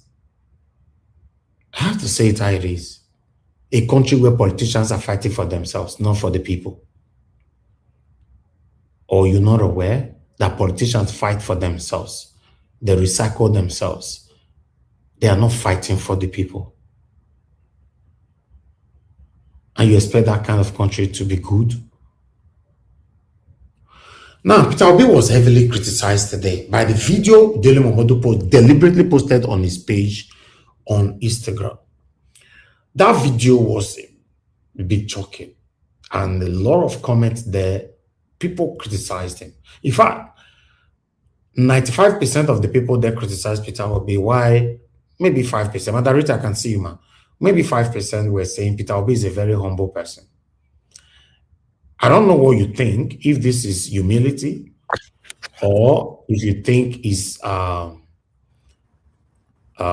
desperation, according to the comments on that comment section on Dele Momodu's page on Instagram. Watch this video, guys. And so with peace and plenty, Nigeria may be blessed. We'd like to thank Ibrahim Otola, former Minister of Energy and Malawi, for delivering the opening prayers. Please be seated. Thank you very much. We commence, and to Eugenia, please kindly allow me to ask everyone standing to please move to the sides. We have a place that is reserved for all aides. We've commenced this event, and we are live on 3 distinct national television stations. We are live on the largest television network in Africa, the Nigerian Television Authority. We are live on TVC, and Arise Television, as well as the News Central. Management of this program with absolute quiet. And so with peace and plenty, Nigeria may be blessed. We'd like to thank Ibrahim Otola, former Minister of Energy and Malawi, for delivering the opening prayers. Now, see the way, even how it take great Atiku, Obasanjo, and some other people right there. Fortunately, Dele Momodu posted this video. I don't know why he did not put a caption to let us know why. But I just went straight to the comment section. You know, how people were speaking about Peter Obi, that vice president is what he deserves. You know, he doesn't deserve to be a leader. Why? Few, very, very few said his humility and all that, you know, blah, blah, blah. But I don't know what you think, you know, about this particular video. I'll just leave it for you guys to give your own opinion on it. And why did Dele Momodu deliberately post a video like this? Good morning, good afternoon, good evening to every one of you. Those of you that were calling in, this is the best time for you to call in now. I have only one person on the panel. Maybe before she finishes her submission, more might come in. If not, we'll just move on from there. But in case you want to call in, this is the best time. I'll wait for only 1 minute to take calls. And remember, it's Saturday. I just want to do short time here and then I'm done. Yes, let me see on the comment section if anybody ask a question there and take it from there. What's your take on that? Okay, Isaac said there's nothing wrong with the video. Okay. What did you say? Oga, what till you bring come for us? Now their language. Okay, I don't know what that means. Okay, let me take this call quickly. 1 minute. Hello, Madam Amy. Thanks for calling, man. Please talk to us. Good evening. Good evening, Mr. Elvis. Thank you, ma'am. ma'am. Good evening to everyone. Thank you. The video with Mr. Obi at the occasion. There is nothing wrong there because even my mom, she just left the UK. If my mom is talking to anyone from their church or anyone, she will say, Mama, I'll be like, what is all this? So for Nigerian, it's our culture. So when you see older people, I'll ask my mom, who is the person you just spoke to? And it's my leader. I say, do you have to be doing as if you are a slave to them? So we have a culture where you see older people. Atiku is older than Obi. For any reason, doesn't mean if you see Obi, if Obi sees somebody like Atiku or your older brother or your older friend, there are different people. People actually behave in certain ways. Even Yoruba people, sometimes it annoys me. They will call everybody mama, sa, you know. So I don't think there's anything wrong in what we saw in that video. And number 2, Dele Momodu is a disgrace. It's a disgrace. The biggest disgrace he's just ever. an idiot. If he's saying he was part of the people that fought for democracy, if him and Tinubu, there's no difference. If he goes there, he will even do worse. That man is a disgrace. At this stage in our time, we're looking at how we're going to save Nigeria. Now, the ADC party, don't they have common sense? Don't they know Obi is the only person? Even Fayose that is fighting everybody, Fayose knows Obi is the only person that can take Nigeria to where we want to go. So how come Dele Momodu is behaving as if he's very naive? Is it because Atiku has given him money? With people like this, we are going nowhere. It's just a shame for Dele Momodu everybody should shame Dele Momodu and insult him the hell out of it because he's an idiot. Thank you very much. Thank you, ma'am. Thank you very much. Anyway, they say anyway, I'm going to talk. Mr. Joseph Oji, thank you, sir. Talk to us. Good evening to you. Yes. Well, sir. I'm not surprised. Dele Momodu, I'm not surprised about him. He's always he is somebody who always depend on him because it was Abiola that made him. It was Abiola that made him. Who is he? He's a nobody. He always depends on all these things, to get his stipend from politicians. That has always been his situation. And the problem is that Atiku is the one now that is funding him. That's the situation. We find out he won't be the only one. We are waiting for the President to come with his own community. Let them say, Mr. Elvis, let them continue to say, whatever will be, will be. Exactly. This man has always been this way. Mr. Peter Obi, even before he became governor, he's always been this way. He's a very gentle and very meek man. He won't follow protocol. He doesn't follow any protocol. He will always do his own thing, his own way. And that's the problem. They are afraid. They don't want to give him that power because this man will reduce all of them to nothing. I'm telling you this. I can assure you, this man will reduce them to nothing. He only needs just to get that power. That's it. Okay. So don't worry. Thank you, sir. Whatever will be, will be. Yes, sir. Thank you very much, sir. Thank you, sir. Okay, let me take another call quickly, guys. Love, a couple of people calling in now. I don't know. I can't see your call. Okay. Mr. Larry, please talk to us, sir. Good evening to you. How long are we going to take to be listening to your TV now? Good evening, sir. Are we listening to your TV or we are listening to you? Yes, I've slowed it down. Sorry about that. Go ahead. Talk to us, sir. Good evening to you. Yes, the video is what I want to, make a little comment on. It's not. It's a sign of humility. There's nothing wrong with that. However, I would have just advised or think, a man of that status. This is a gathering of high dignitaries in Nigeria, which Obi himself is one of the top politicians and dignitaries in Nigeria. Two-time governor and two-time presidential aspirant in Nigerian presidential race. Of course, he should have stood tall with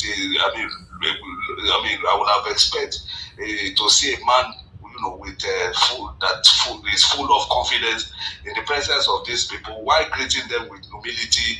This kneeling down and will not be too obvious like this. I would have expected, because I don't say all these people in this gathering. There hasn't been a super office they have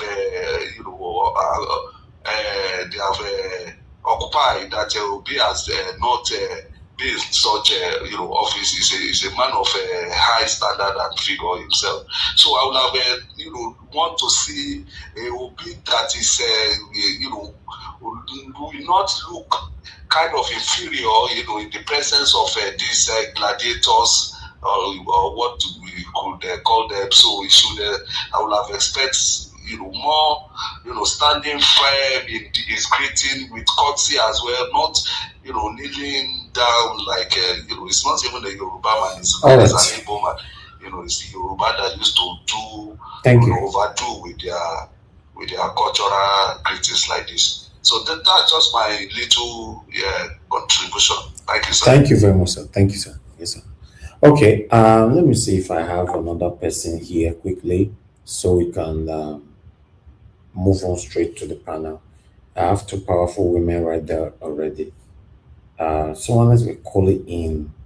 Okay, I'm returning your call quickly if you are there, so you can speak to us. Yeah, good evening to you. I missed your call. Yeah, good evening. Happy New Year, my brother. Thank you, ma'am. My name is Lucy. I'm calling from England. Thank you, ma'am. Yes, I just want to make a little bit comment for this video post. Okay. You see, we as human beings don't like good things. We don't like respect. Those who abuse us, destroy us, that's what we run after. Peter Obi is a humble man. You remember in the Bible when Jesus was washing the leg of a disciple? Who is Jesus is? He's a man in a human flesh. He's a God in human flesh. And he's washing his disciples' leg. So what is bad for respecting the elder and bending down to greet them? Even our culture self is even more evil worse. We will lie down self. If you see your senior, you greet her and answer. He could call you back, say, come. Exactly. I'm from data. Exactly. Data. Yeah, we like it. Our father will even hit us. Come on, line the portrait properly. Is that how to greet your elder?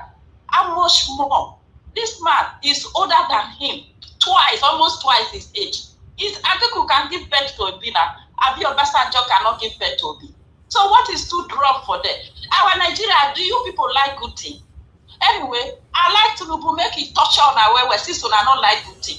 So by the time I still say on that day, when I want to do big marriage, when I want to poster, all those people like the one in the River State, Wike.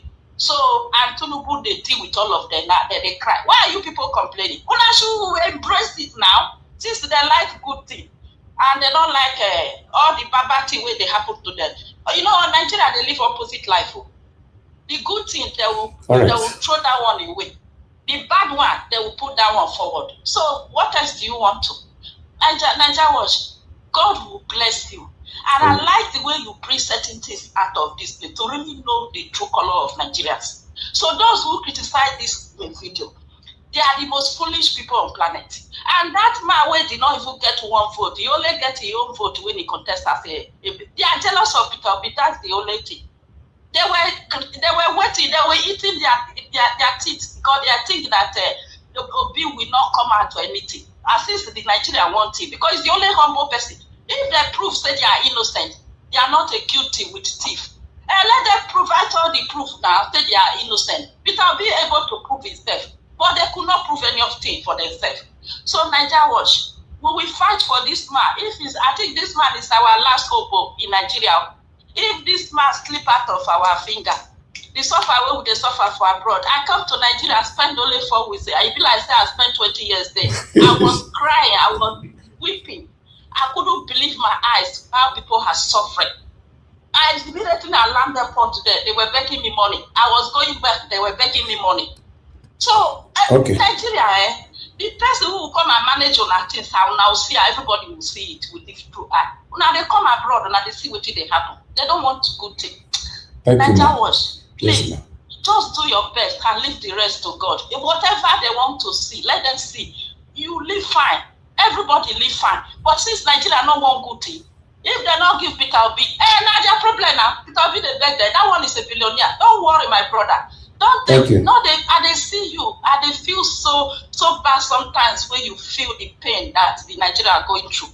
But my dear brother, God will keep you alive. He will prosper you. He will give your children and whatever you need in life, He will protect it for you. He will shield you. So Nigerians, they will not like good thing. Thank you, ma. Just do the little one God asked you to do, my brother. I'll leave the rest. Thank you. God bless you. God bless you too, ma. Happy New Year again. Happy New Year, ma. Thank you, ma. Wow. Okay, callers, I'm done for today. I'm not picking any call, not even single one call today anymore. Sorry. If you can find your way to the panel, that is fine. But we're going to start talking right now. Almost 2 hours already. So let me go straight. Before I come to moderator, let me appreciate every one of you right there again, once again, on the comment section. And those of you listening to us, help us to share, press on the like button. If you can't, press on the $sign, support what we're doing here. Okay, moderator, please talk to us, man. Good evening to you. It's good to have you on the show. Yes, Mr. Elvis. Good evening. And I'm sorry, I cannot see. The screen is so tiny. Is that Madam Patricia? Good evening. I guess she's the one.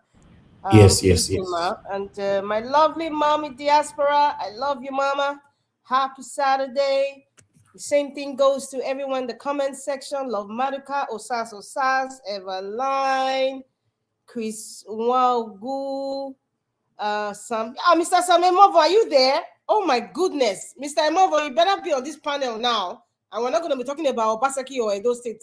Well, Edo State because of the part of the topic, but Mr. Emovo should be here. Oh, Damosa, Mercy Foster, Arins TV, Tony South, Michael Okata. I'm sorry, I'm just scrolling. If I miss your name, I'm sorry. It wasn't deliberate.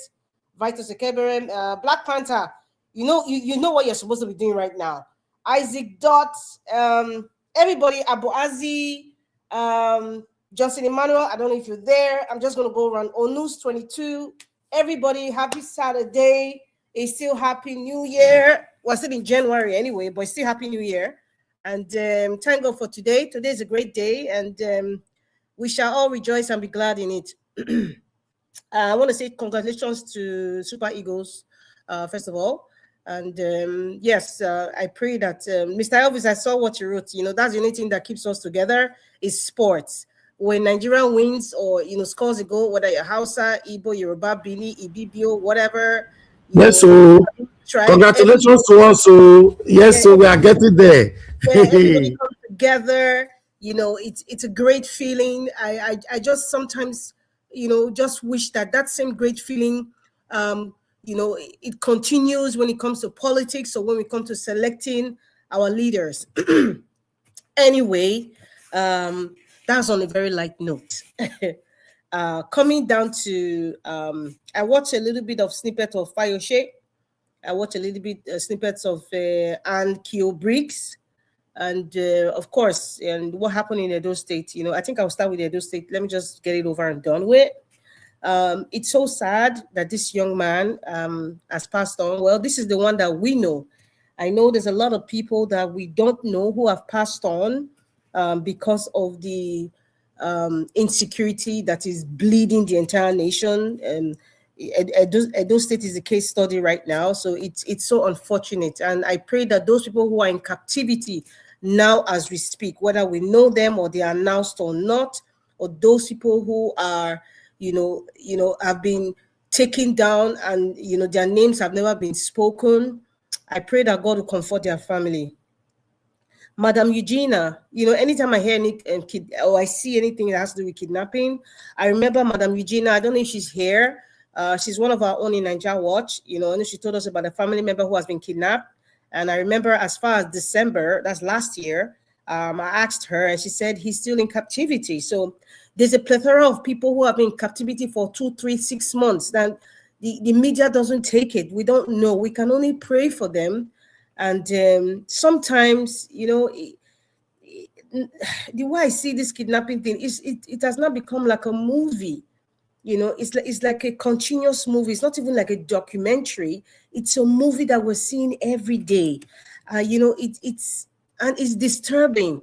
If anything at all, I keep talking about mental health. It's actually disturbing the mental health of Nigerians today. If you don't know it, your mental health has been is being kind of shifted than the normal because it's a continuum. We see kidnapping, we see burnt bodies, we see people who have been slaughtered like an animal. You know, you see people who have been kidnapped, whether you're pregnant or you're not, whether you're elderly or not. People just don't care. What do you think happens to our psyche? What do you think happens to our psyche? And that's why people are just so stoned. If they hear somebody was kidnapped, it's like, okay, let's move along. Oh, because somebody's going to be kidnapped tomorrow, like it's a normal thing. What does it? It means that our mental state is being distorted from the normal. And imagine children growing up. Many of you didn't grow up like this now. Many of you grew up in Nigeria. For those who grew up in Nigeria, you didn't grow up hearing kidnapping every day. The only thing you probably hear that's some violence to it is, oh, armed robbers came to somebody's house.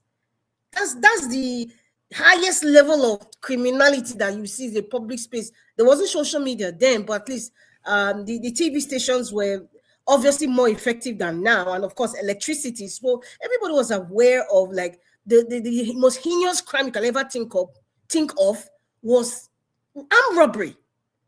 And then before you knew it, and you had the Otokoto hotel issue where, you know, human parts and all that. And then now the 419 guys came along, and then the devices just increased. Now it's kidnapping. Now it's taking over villages, towns, ripping babies out of pregnant women's bodies. It's riveting. It's affecting. It has affected. Not that it has affected our mental health. Even those of us who didn't grow up seeing these things or hearing these things the way they are. Imagine children who are growing up every day. They will tell you, auntie, na normal thing now. Oh, now that guy when they kidnap, okay, it's normal. You discuss it like you want to decide what you're going to eat for breakfast or lunch. It's not normal. And that's why you have insensitive leaders today, because they've grown up in this abnormal system. So when you hear you've been voted in, and then you now hear of somebody being kidnapped, you don't feel anything. You know, as long as it's not affecting your child directly or your brother directly, they don't feel anything. They don't feel anything. That's why any politician who's in a position now, you know, and they see that a child is using torchlight to write exam, they don't feel anything because they're used to seeing that. They even went through that. So they're like, okay, I went through that. What's the big deal? You can go through that and you can pass your exam. They don't even see it as abnormal. That's where we are going to today. I remember that issue of children writing exams, you know, with a torchlight and candle. And I know there was this pastor that came to talk about it. And it was so profound, the way he explained it. You see those students who are writing exams with candle, who are writing exams with there's no light, seated jointly close together.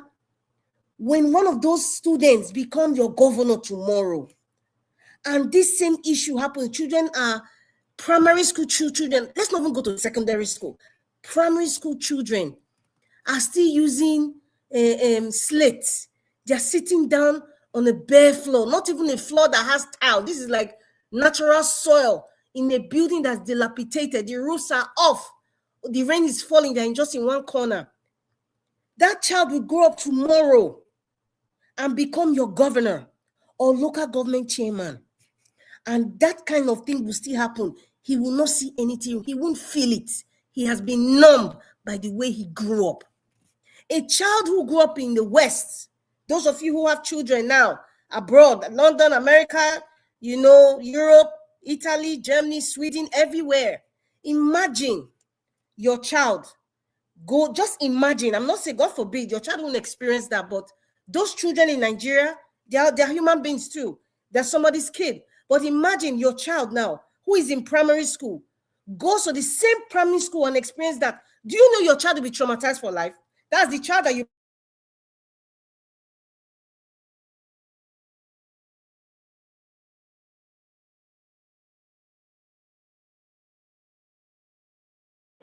Mandarita, you muted yourself.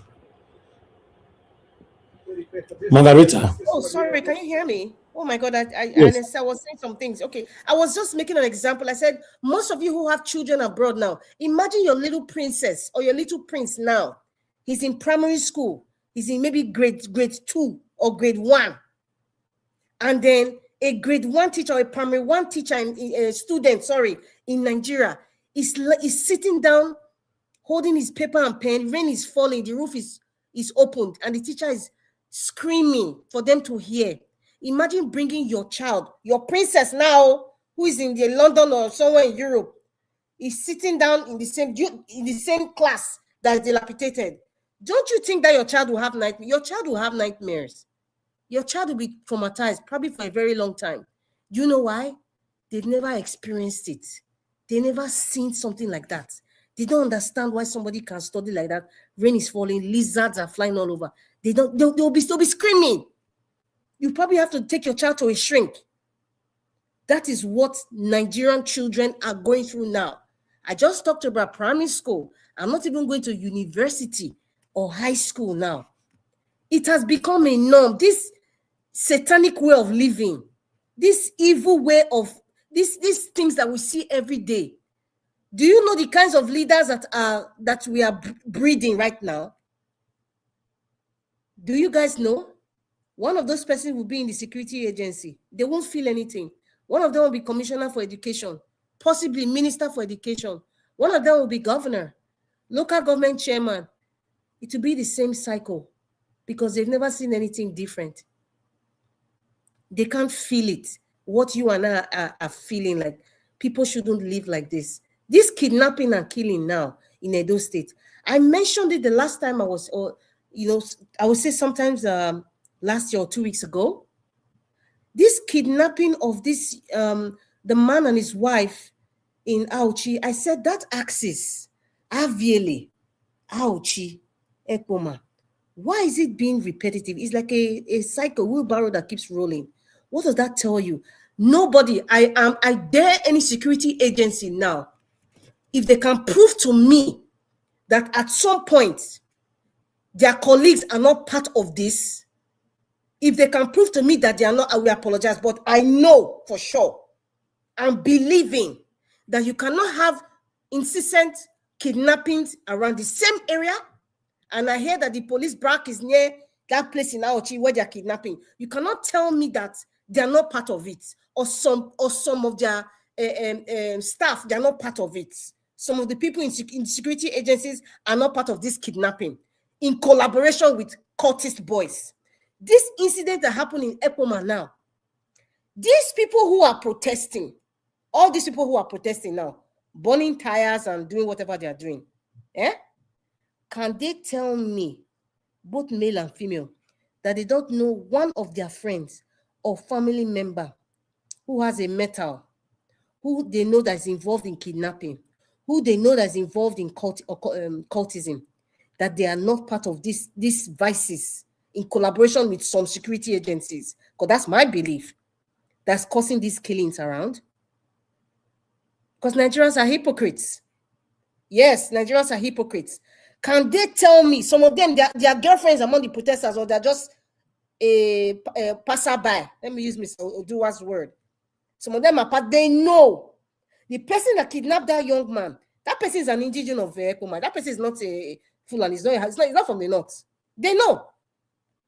The person that kidnapped that man and his wife, the pregnant woman and his wife in Auchi, the one that concerned Harrison, that, and see, it is the same person that is part of that area. Because you cannot know the bushes so well. You cannot now go to a particular person's house and kidnap the person. There's a collaboration within the community. Let's not kid ourselves. Listen, no matter if they bring all the army to surround everywhere, all the bushes, the people who are doing it, they are not spiritual, they're human beings, they're amongst us, they're even part of the family. And some people know, because they are benefiting from it, they are quiet. So those are the things the things that we're supposed to talk about. Let us talk to the people. Let us start talking to our conscience. Yes, let us start talking to the Iye or the man in the bush that they are giving some peanuts. He knows where they are tying people. He knows it. There's something I was watching on Netflix. A Nigerian thing on Netflix, and these people is part of the north where they kidnap people and they start putting them in the bush. There was an Iye. There was a very old woman. I've forgotten this popular actress. She's in her 80s now. She was in the bush. She acted as an old woman in the bush. She came to tell them, security agencies, they are coming close to you guys. But she's a regular farmer. I would say she was ignorant. Maybe they give her money. Maybe they give her a peanut and she feels, I've never seen money before, I'll take it. So anytime security agencies are around, I'll just highlight, they come. The people in society are part of these vices, for Christ's sake. Both the Iye, both the Epa, the all the old men, the farmers, not all those, some. We can finish this kidnapping and all these evil vices if we start talking within ourselves.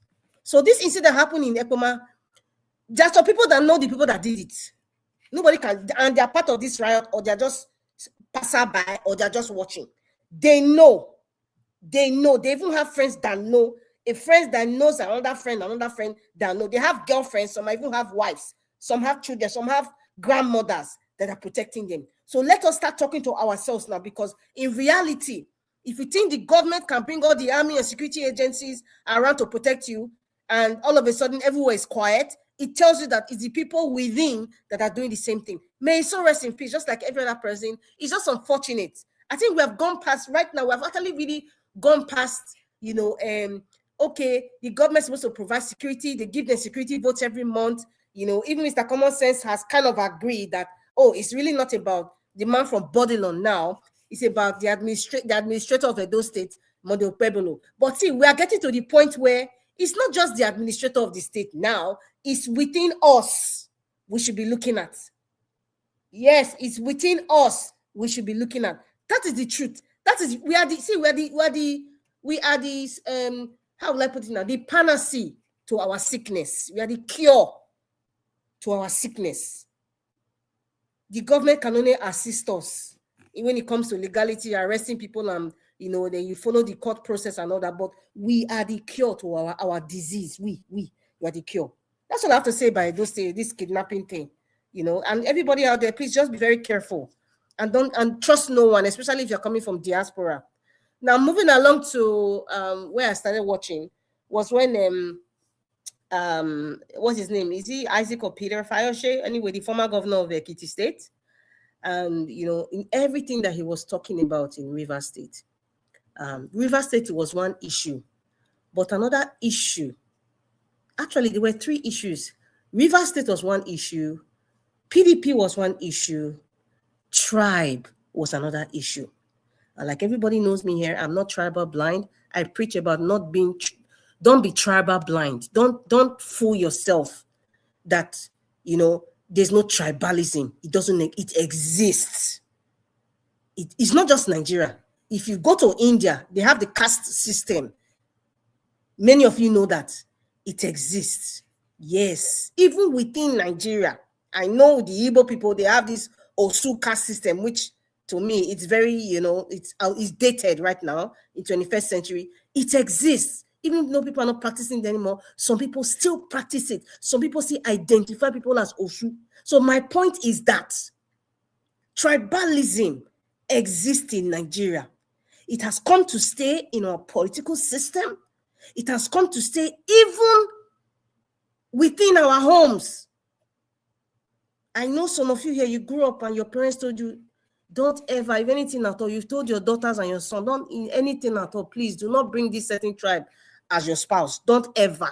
And you will give them reasons why. Some of them have stuck to that. Some of them have alienated themselves from their family because of this tribalism. Now, going back to former governor of Ekiti State, Fayose, he said something very profound. He said, when they were having the discussions about the is it G7 or G5 governors, and he mentioned Makinde. Makinde said something to him. He said it to him verbatim, that as a Yoruba man, as a full-fledged Yoruba man, he said it emphatically that he can never, ever, ever go against another Yoruba man. This is coming from a governor of a state. I'm referring to Makinde. It's coming from, give us our mandate. Please come here. It's your state I'm talking about, your state governor. This is coming from a governor of a state in the Federal Republic of Nigeria. Black Panther, please come here, because we have to talk about Nigeria is not a country. We are not a nation. We're just a group of people merged together. Like according to, what's his name? I want to, he says a geographical expression. That's what Nigeria, and that's what it is. For Makinde to say that, and recently, last year, the governor of Osun State, Adeleke, he said, yes, I'm in PDP. However, I will support Bola Ahmed Tinubu for president in 2027. Please, Google is your friend. I'm not lying. Yes, Adeleke said so. He made that statement unapologetically. What does that tell you? Let's not fool ourselves. Many of these people who come out as so-called leaders, they are all tribalistic individuals. The only person so far, and I'm not being biased, I'm saying what I have seen. I am saying what I have seen. If you have seen otherwise, please show me. Maybe I didn't see it because I can't see everything. Is Peter Obi? Yes. And whatever Peter Obi would tell us outside, I am yet to see today. I'm yet to see somebody that said, just like that Chris Uokobia that discussed what him and Peter Obi said. I am yet to see. If it's there, please somebody show me, because I'm telling you what I have seen. Nobody has come to say that what Peter Obi tells everybody in Nigeria, I'm here for Nigeria. I'm proud to be an Igbo man. I am not here for the Igbos. I am here to serve Nigeria. Can somebody tell me now, Peter Obi has said something within closed door, like, he's Biafra, he's my Igbo man first, anything by tea, I must vote Igbo man regardless, even if the man is an animal, I don't care, or even if he's a drug baron, I don't care. I have not heard anybody say, because he has traitors around him. Yes, he has traitors around him. I am yet to see anybody say Peter Obi has said something different than what he has told us in public. But this is Makinde. This is Makinde. Makinde. Oyo State Governor has told Fayose. Same thing with that. In fact, Fayose has told us, his fellow Yoruba brother. I love Yoruba people. Anybody who is block-minded or so obtuse-minded will say, oh, she doesn't like Yoruba people. That's your problem. That's your problem. If you're not here to learn, just go and sleep or go and eat a bar. I'm here to open your minds. This is Makinde saying, Yoruba man. He has said it. He will never go against supporting anybody other than his own brother, Yoruba man, period. Whether it's in PDP or APC, what does that tell you? Even if you are from the western part of Nigeria and you are a PDP governor, or you are an LP or whatever governor and you are Yoruba, we have all seen that now, because they have Western Governors for Forum. Yes, that they will still vote the man from Bodilo because he's their brother, period. Whether he's doing well or not, he's their brother. How did they call it? Is it Yoruba Ronu? I don't know. Someone should correct me. That will also apply. This also applies. This tribalism thing, this blindness, so I can say you cannot be tribal blind. Ann Kio Briggs. Mr. Elvis, you played the video when she was talking, the Ijaw activist, Ann Kio Briggs. I've followed her for years. And from that interview, she said some truths, but she wasn't very honest. And this goes back to the tribal thing. She's an Ijaw woman, proudly Ijaw woman. She's half British, half Ijaw. She's proud about it. That's her prerogative, fine and good. And anything that has to do with Ijaw, that woman holds it like she holds it like a native pot, regardless. She said something. She said, so far, the only thing, the only time she has ever seen like we're having a president is during the time of President Jonathan. I said, wow. And Kio Briggs, first of all, let me tell everybody, and Kio Briggs will never see anything wrong with Jonathan because she benefited. I don't know the level of benefits she got from during Jonathan's administration, but she benefited. So it's a lifelong, it's forever. She can't anything Jonathan. You can't tell her Jonathan was bad. Never. Don't tell Ann Kio Briggs that. So that's the tribal and selfish attitude that I keep seeing in the leaders that we have today. And we cannot deny it. It's very hard to find somebody who is not it's very hard in these times, who is not tribalistic. It's hard. Let's be honest, it's hard. It's so hard. For example, I would say Mr. Elvis, not because Mr. Elvis is my Edo brother, or I respect him a lot, or because I come to Nigeria Watch, but Mr. Elvis has brought things to the table, regardless of what tribe you belong to. He's supporting Peter Obi. It's not because Peter Obi is an Igbo man. He's a full-fledged Bini man, Mr. Elvis. Mr. Obi is a full-fledged Igbo man. Glory be to God about that. But Mr. Elvis is pursuing something that is right, that he believes that is right for Nigeria at this time in our lives. But it's so hard. Even some of us who come to this panel, I've heard some kind of thing. Even some people in the comments say, I've heard some kind of, I like, seriously, but that's human nature. I'm not judging you on it. I'm just you should be aware of this. Always try to choose the path of righteousness to the best of your ability. You cannot be righteous fully, but to the best of your ability. And it starts with truth. Yes, the aim to righteousness, it starts with truth. with yourself. Be truthful to yourself first before you can now start defending truth and speaking about truth. Be truthful to yourself that you are biased. Be truthful to yourself that you can be tribalistic. But when push comes to shove, note that if you have your brother, whether it's a Nesan or a Benin man or a Yoruba or Hausa man, your brother is not doing well. Your brother is not acting like a leader. Your brother is not making the right decisions for the future. Your brother is bringing in people that you know they are questionable characters. You know that these people he's bringing in, they're not coming to serve the people. They're coming to serve him. You know your brother is a narcissist and is in a leadership position. You wave all those evil vices aside. And then you now say, because he's my brother, because he's my tribesman, there's nothing in this entire universe you would say, I will support him. That's bad. This is a discussion of consciousness, awareness of the different vices of human nature. But we don't see that when you are supporting this person that you know is not good, the ripple effect will come back to your home, will come back to your community. The ripple effect of the decisions of the brother that you supported now. Makinde, for example, now. You see how the country is dwindling down. I know a lot of people from Oyo State. I know what they are going through. You might never know their name or know who they are or even care about who they are or how they are surviving.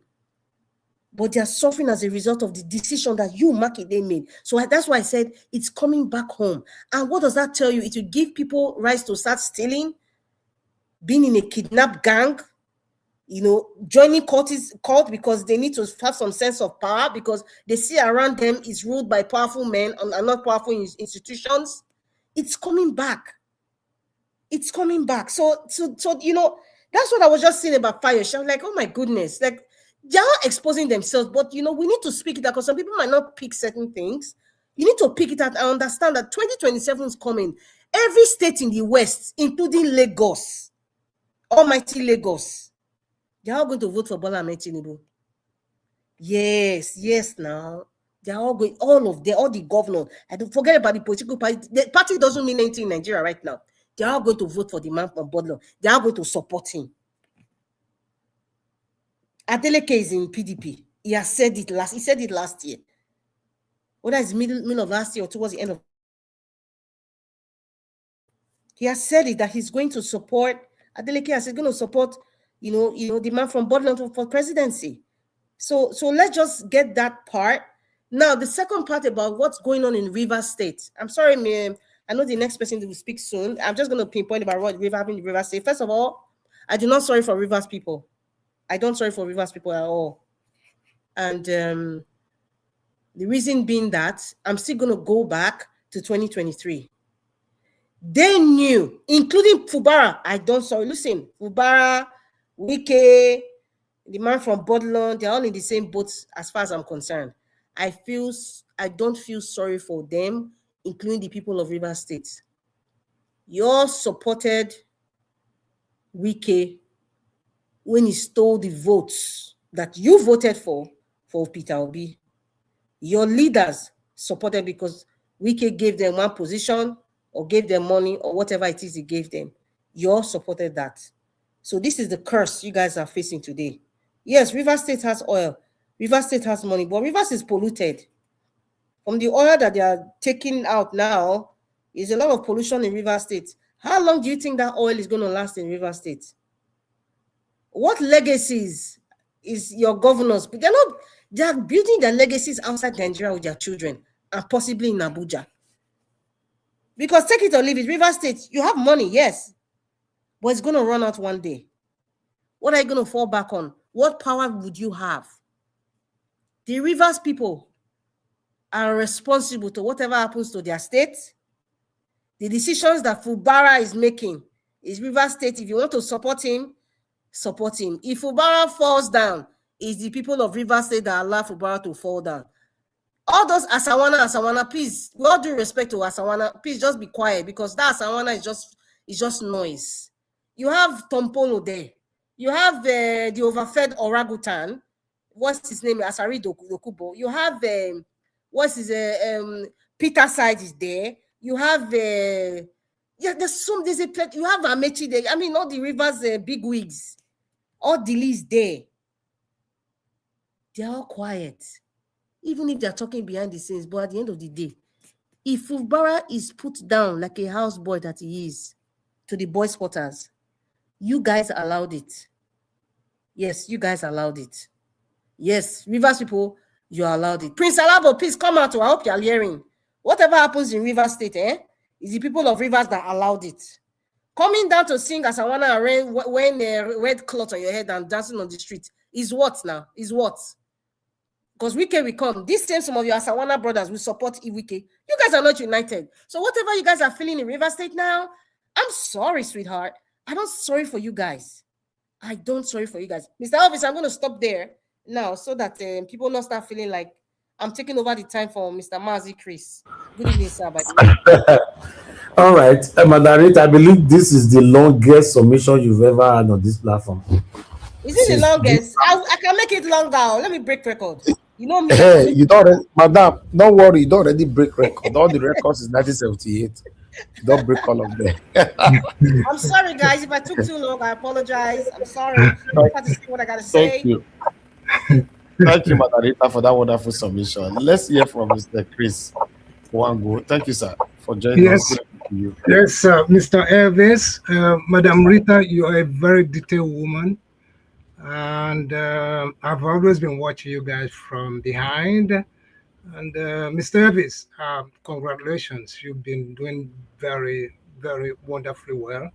I'm not that type that, comes to, the platform all the time. But little do you know that what you just, the small video you showed, attracted me. I said, let me come in and perhaps encourage the people. Even though that I do not believe in one Nigeria, be that as it may, I'm not asking everybody, those who believe, I also want to give them hope.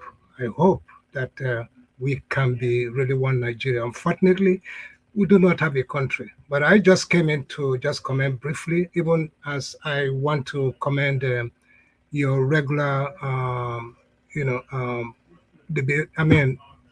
people who feature on your platform all now and then. You've all been doing well. I listen, but it's quite unfortunate that we have truly not gotten a country that we can be proud of.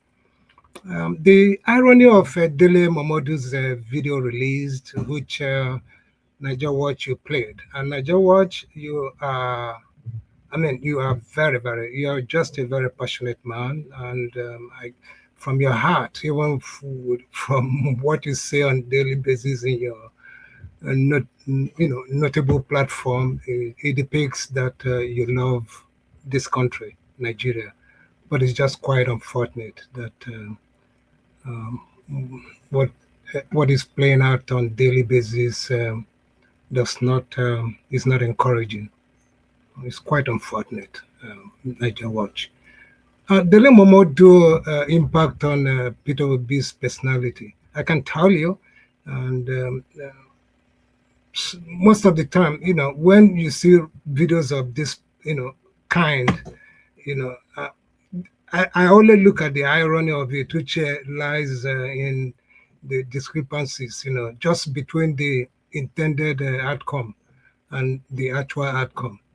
Dele Momodu, perhaps what his aim was to expose the weakness, perhaps the inconsistency in Obi's personnel, just to the public to look at it as if the man is weak. But I can tell you, many viewers will see it as Obi's composure. That's who he is, and that's the clarity of the man that everybody have seen over and over. And it's quite, I think it enhances principles, in life.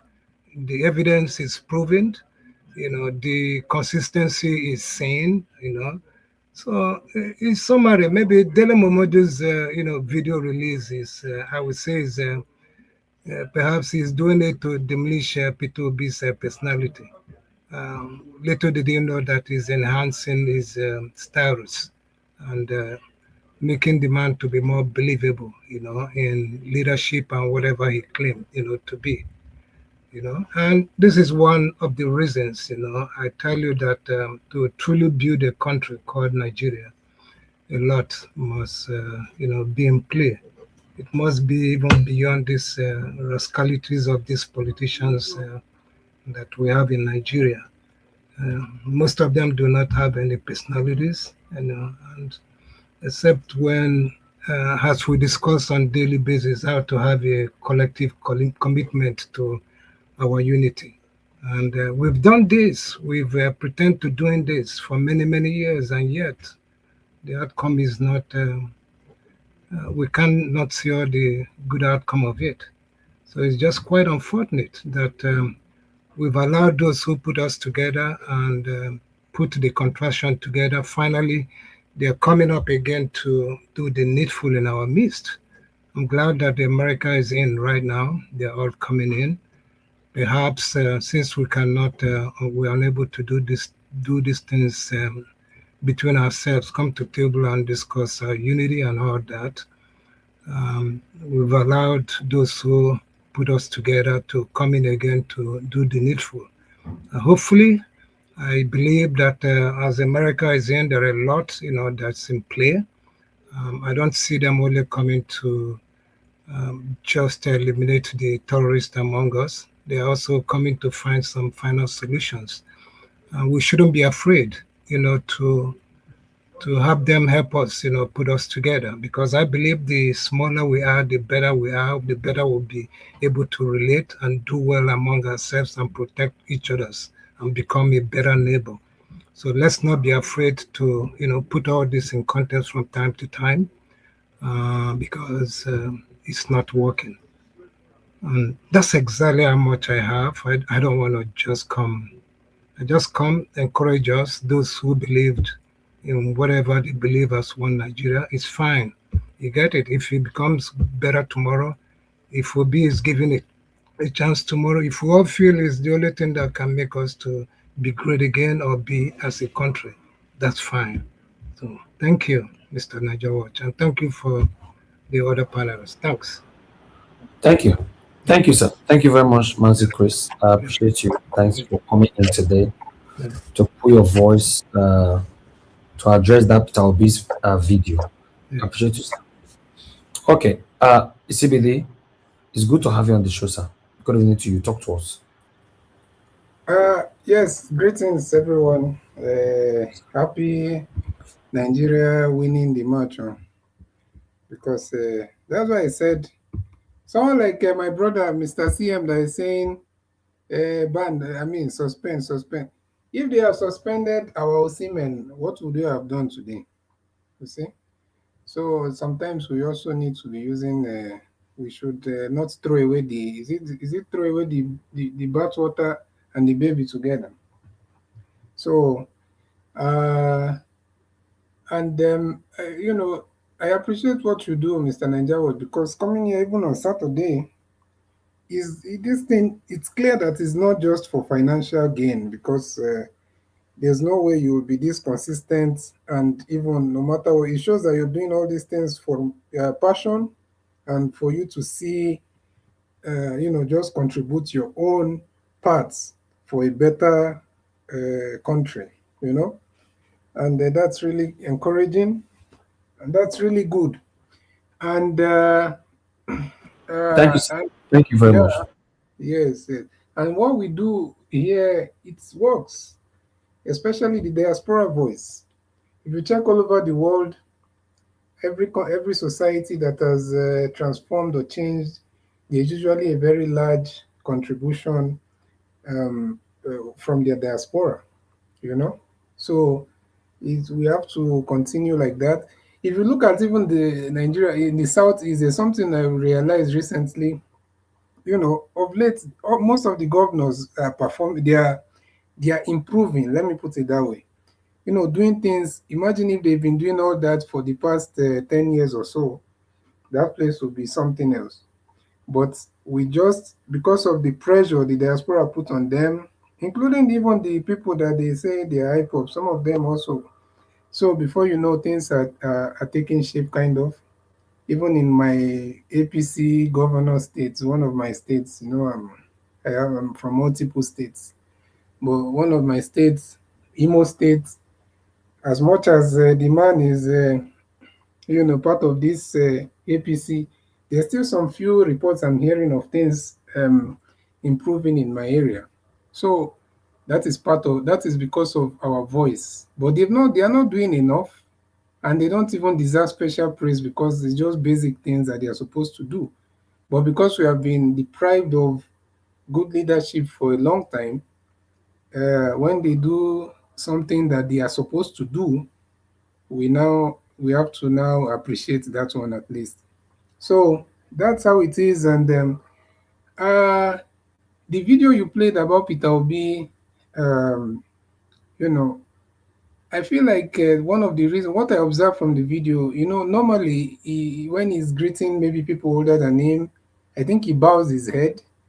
But I think because of his walking in front of like in front of the hall and people are standing, so I think you know, it's just courtesy. That's how I see it. I don't see it like anything extraordinary or something, or, you know. And sometimes, if you check properly, all the people complaining might just be some bona fide Agbado people. You know, those people their work is anytime they see anything Obi, they have to. That is their work. There's nothing else they do. If you even check the comments, unfortunately, as much as I would hate to admit it, many of them are from a particular part of the country, or let's say two sides of the country. So if you check their comments, you just see through the names. But it doesn't mean that everybody from those regions are like that. But the people who are like that, most of them are also from those regions. So that's sometimes I don't even take all those comments that serious. For Dele Momodu, obviously, those are Atiku people now. So as much as the always claims that he wants to, he's part of the people that want to, you know, he likes to do the double face thing. So you act like he's for the people, but at the end of the day, he's only, you know, he's working for his boss. And that's the same thing that most of them, they do. So if you want to know if he likes Peter Obi or not, let it be Peter Obi versus Atiku. That's where you see how he will work for his boss. So that is how I see that. It's just there's nothing you know, negative from that video, and that's just how I see it. Then for what's the name, Wike and Fubara and all those people. By the way, I have someone from River State that was saying that, you know, they don't, as much as they are seeing what Wike is doing, but many of them also are feeling like, some of them are feeling like they are all together. The people that they actually wanted, they didn't get those people. So sometimes the people are not that motivated to protect. Not all, they are not that motivated to defend Fubara, because don't forget, whether we accept it or not, Fubara he did not get in there like in the most credible means. So that's why some people might look at Rivers people and say, oh, why? But it's hard for you to fight for something that you did not actually want before in the first place, even though you're saying that, okay, what they are doing to this person is not right. So it will take a while before the people will come to that decision or that consensus of, okay, they have to stand up for their governor. But there are some people, you know, that are already coming out for him. I think maybe because of tribal affiliation, or maybe people that are just in his corner. So they are speaking out. I'm seeing some of them online. But from the grassroots, the masses, I don't think they are so much indifferent with what is going on, you know, because it seems like two people or two friends that know each other, they are just having issues among themselves. So people are not that motivated. But it's wrong. Obviously, everything is wrong. They are both wrong, if you ask me. And I don't know why you are doing agreements. Like the video you played, the man was saying that he saw the agreement and he couldn't believe that they're asking a governor to agree to such a thing. But why is he pretending that he doesn't know that's how Nigerian politics has been for a long time? You know, like Fayoshe was saying. At least Fayoshe is admitting, you know, as much as no matter what you feel about him, he's admitting that we look at us, we are corrupt. This is how we do the thing. We have agreements. Agreement is agreement. He's telling you directly. Maybe that's the difference between APC and PDP. He's telling you that we have agreement. This is how it is. I don't know. Nobody should be expecting any moral example from these people. This is how they operate. You know, everything they do is the people. The interest of the people is not their concern. The interest of the people is not what they are thinking about. You know, so that's just the thing that has been happening, and you know, Nigeria would have been a very with the position that Nigeria holds in the world, in Africa, we are supposed to be a beacon of hope, light for the rest of Africa, especially Black Africa. But unfortunately, as much as we are blessed and with all these human resources, and our people are, you know, they are outstanding people, they're pace setters all over the world. We are influencing the world in a lot of things.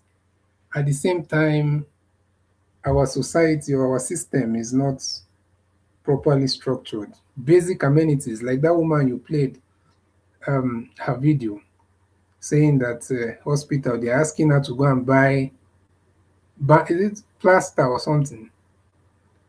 They're asking patient to go and buy. And to be honest with you, several people have passed away in Nigeria because of poor medical care. Several people have passed away. If you even check properly, even in some of our families, some people die from things that they are not supposed to die from because of the kind of hospitals. There's a lot of there are countries that even before you see somebody passing away from childbirth, is no longer something that easily happens. But I even have some people telling me how they lost their true childbirth. So apart from that, that's to show you the level we need serious intervention. And the security of life and property is something that, you know, the chances of Nigerians being surviving when they make a journey is very low. So it has to show you where we are, and some people don't see the need for a drastic for taking for taking steps or for coming out to rescue their country. It's quite unfortunate. And just like that Fayoshe had said, I agree with him, because he's not a Peter Obi supporter. He's not in ADC, or he's not even in APC. But he said it, that if ADC is Peter Obi is the only light in ADC. If Peter Obi does not get their ticket, I think maybe their second plan, or maybe what they are planning to do, is to win maybe northern, those core northern states with ADC. Because I don't think they know for sure that they are not going anywhere without Peter Obi being, if Peter Obi does not get it, what is ADC? And it's true, Atiku is the one. Some people want to, as much as we know the antecedents of Wike and all that, and his ambition, Atiku is the one that destroyed PDP. because of his ambition. And the same thing, if they do that, their normal money politics, the same thing is going to happen to ADC. Because where you can see clearly that you're not supposed to vibe, but because of you have a lifelong ambition. If they ask him now, if they sit him down and ask now, why do you want to become president? What and what do you want to do? How will you transform this and that? If you just discover the whole thing is just ambition. Emilokon, the Fulani version, not minding that we are just coming from a Fulani person administration, and nobody should come and pretend and do that they don't understand tribe, just like how Madam Rita is saying it. It's a serious thing. When they try to now do that, they are gaslighting and that they are fake moral, that is merit. Is not. There's nothing like that. We have so many regions. There's a reason why they were doing the zoning. So if the thing does not work out for Peter Obi in ADC is as good as dead. At least I'm sure about that for the southern and maybe middle belt, part of Nigeria. The southeast, south, I think even southwest, because they are very much still in APC. So that's just how I see the thing, and that's just what I see is going on. And there's this video I saw. I don't know if I can talk about it, of the governor of Abia State and the former governor Ojiuzo. They are really, for some reason, they are really trying so hard to take Abia from Alex Otti. And we might think it's all, bluff, and maybe they are just talking. But the way they are pushing through this Ojiuzo, the one that is saying that is Alex Otti is just painting the roads that he built, and everybody have been responding to him on social media, showing him evidence and everything. But they don't even need to show him. I don't know why the Nigerians even bother. These people know exactly what they are doing. There's no way we'll come out and say Alex Otti is doing well or built roads, because he wants his brother to be there, the Benjamin Kalu. So, but the thing, as much as we are saying that we know that is lying, the people also of Abia, they need to make sure that their voice is very loud, and make sure that they let them know that they can't do their thing in Abia State. They can't afford to lose someone like Alex Otti.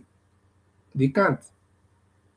If possible, in fact, if Alex Otti needs to decamp to any party, let him go and make sure that they don't take Abia from him. Because that's just the thing they do. And it's quite unfortunate that that is the kind of country all these politicians, they are like Nigeria what used to say, it's Satanism. Satanism. That is what is going on. If you look at smaller countries, you say you have money. It's not about, you don't need money you don't need to be the richest person, to be, being the richest person does not mean you're smart. You don't need that much of intelligence to make money. You just need courage. And these people have evil courage, the courage to do evil.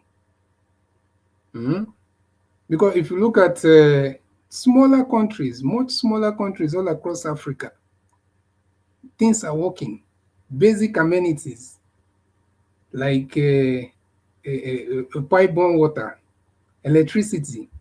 I've been in few countries in Africa, and I can tell you for a fact, go to countries, even just the neighbor there to Nigeria, Benin, Cotonou, things are much, decent,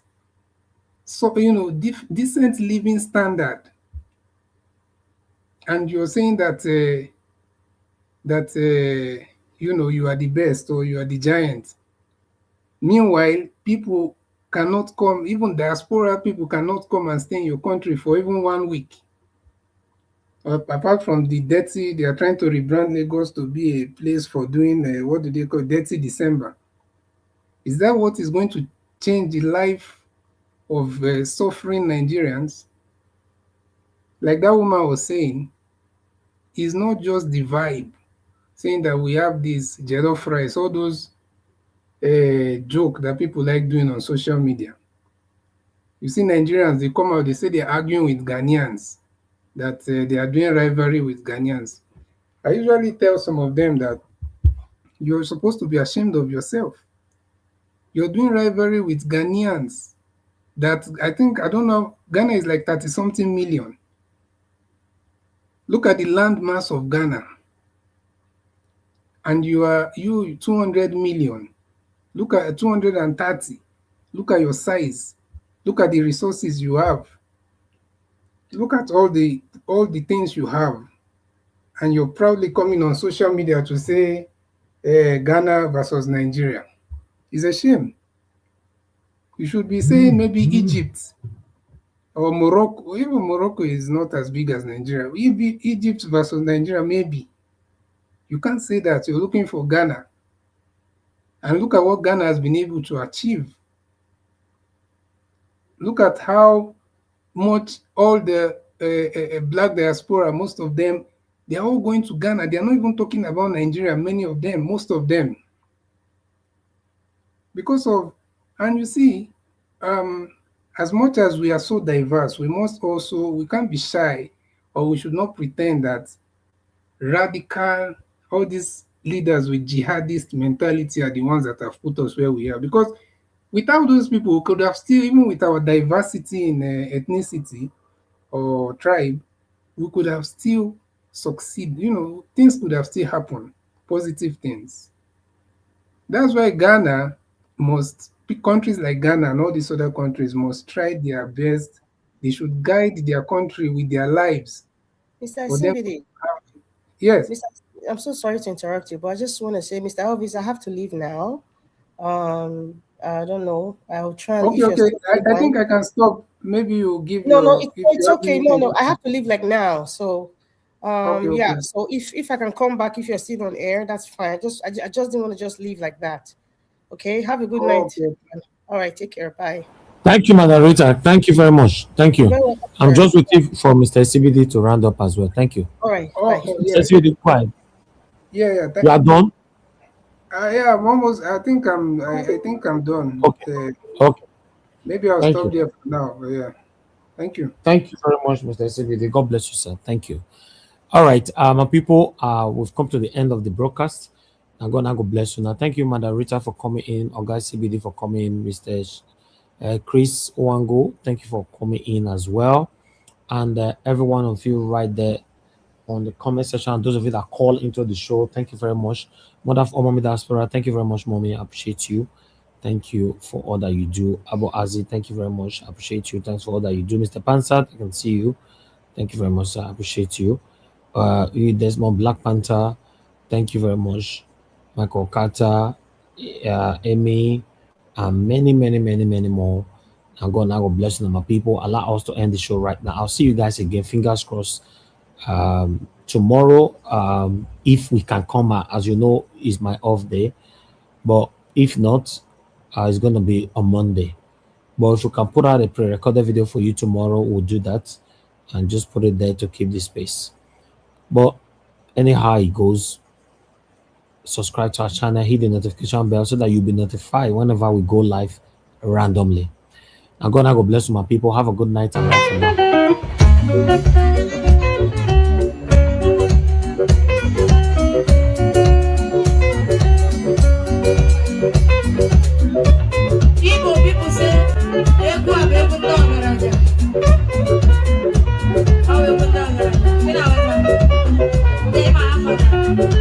That's right, you know there. This is a big man song. I hear you, ruggedy.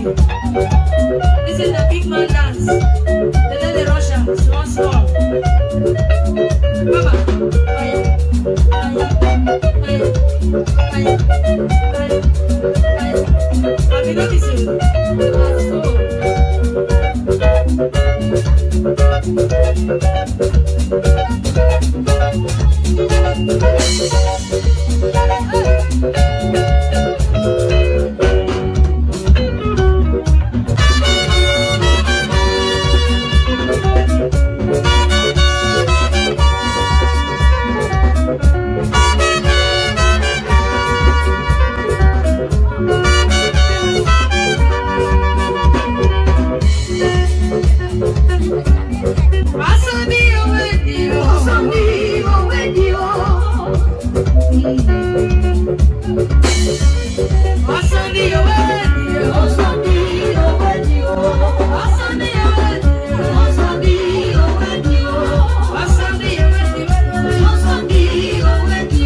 Also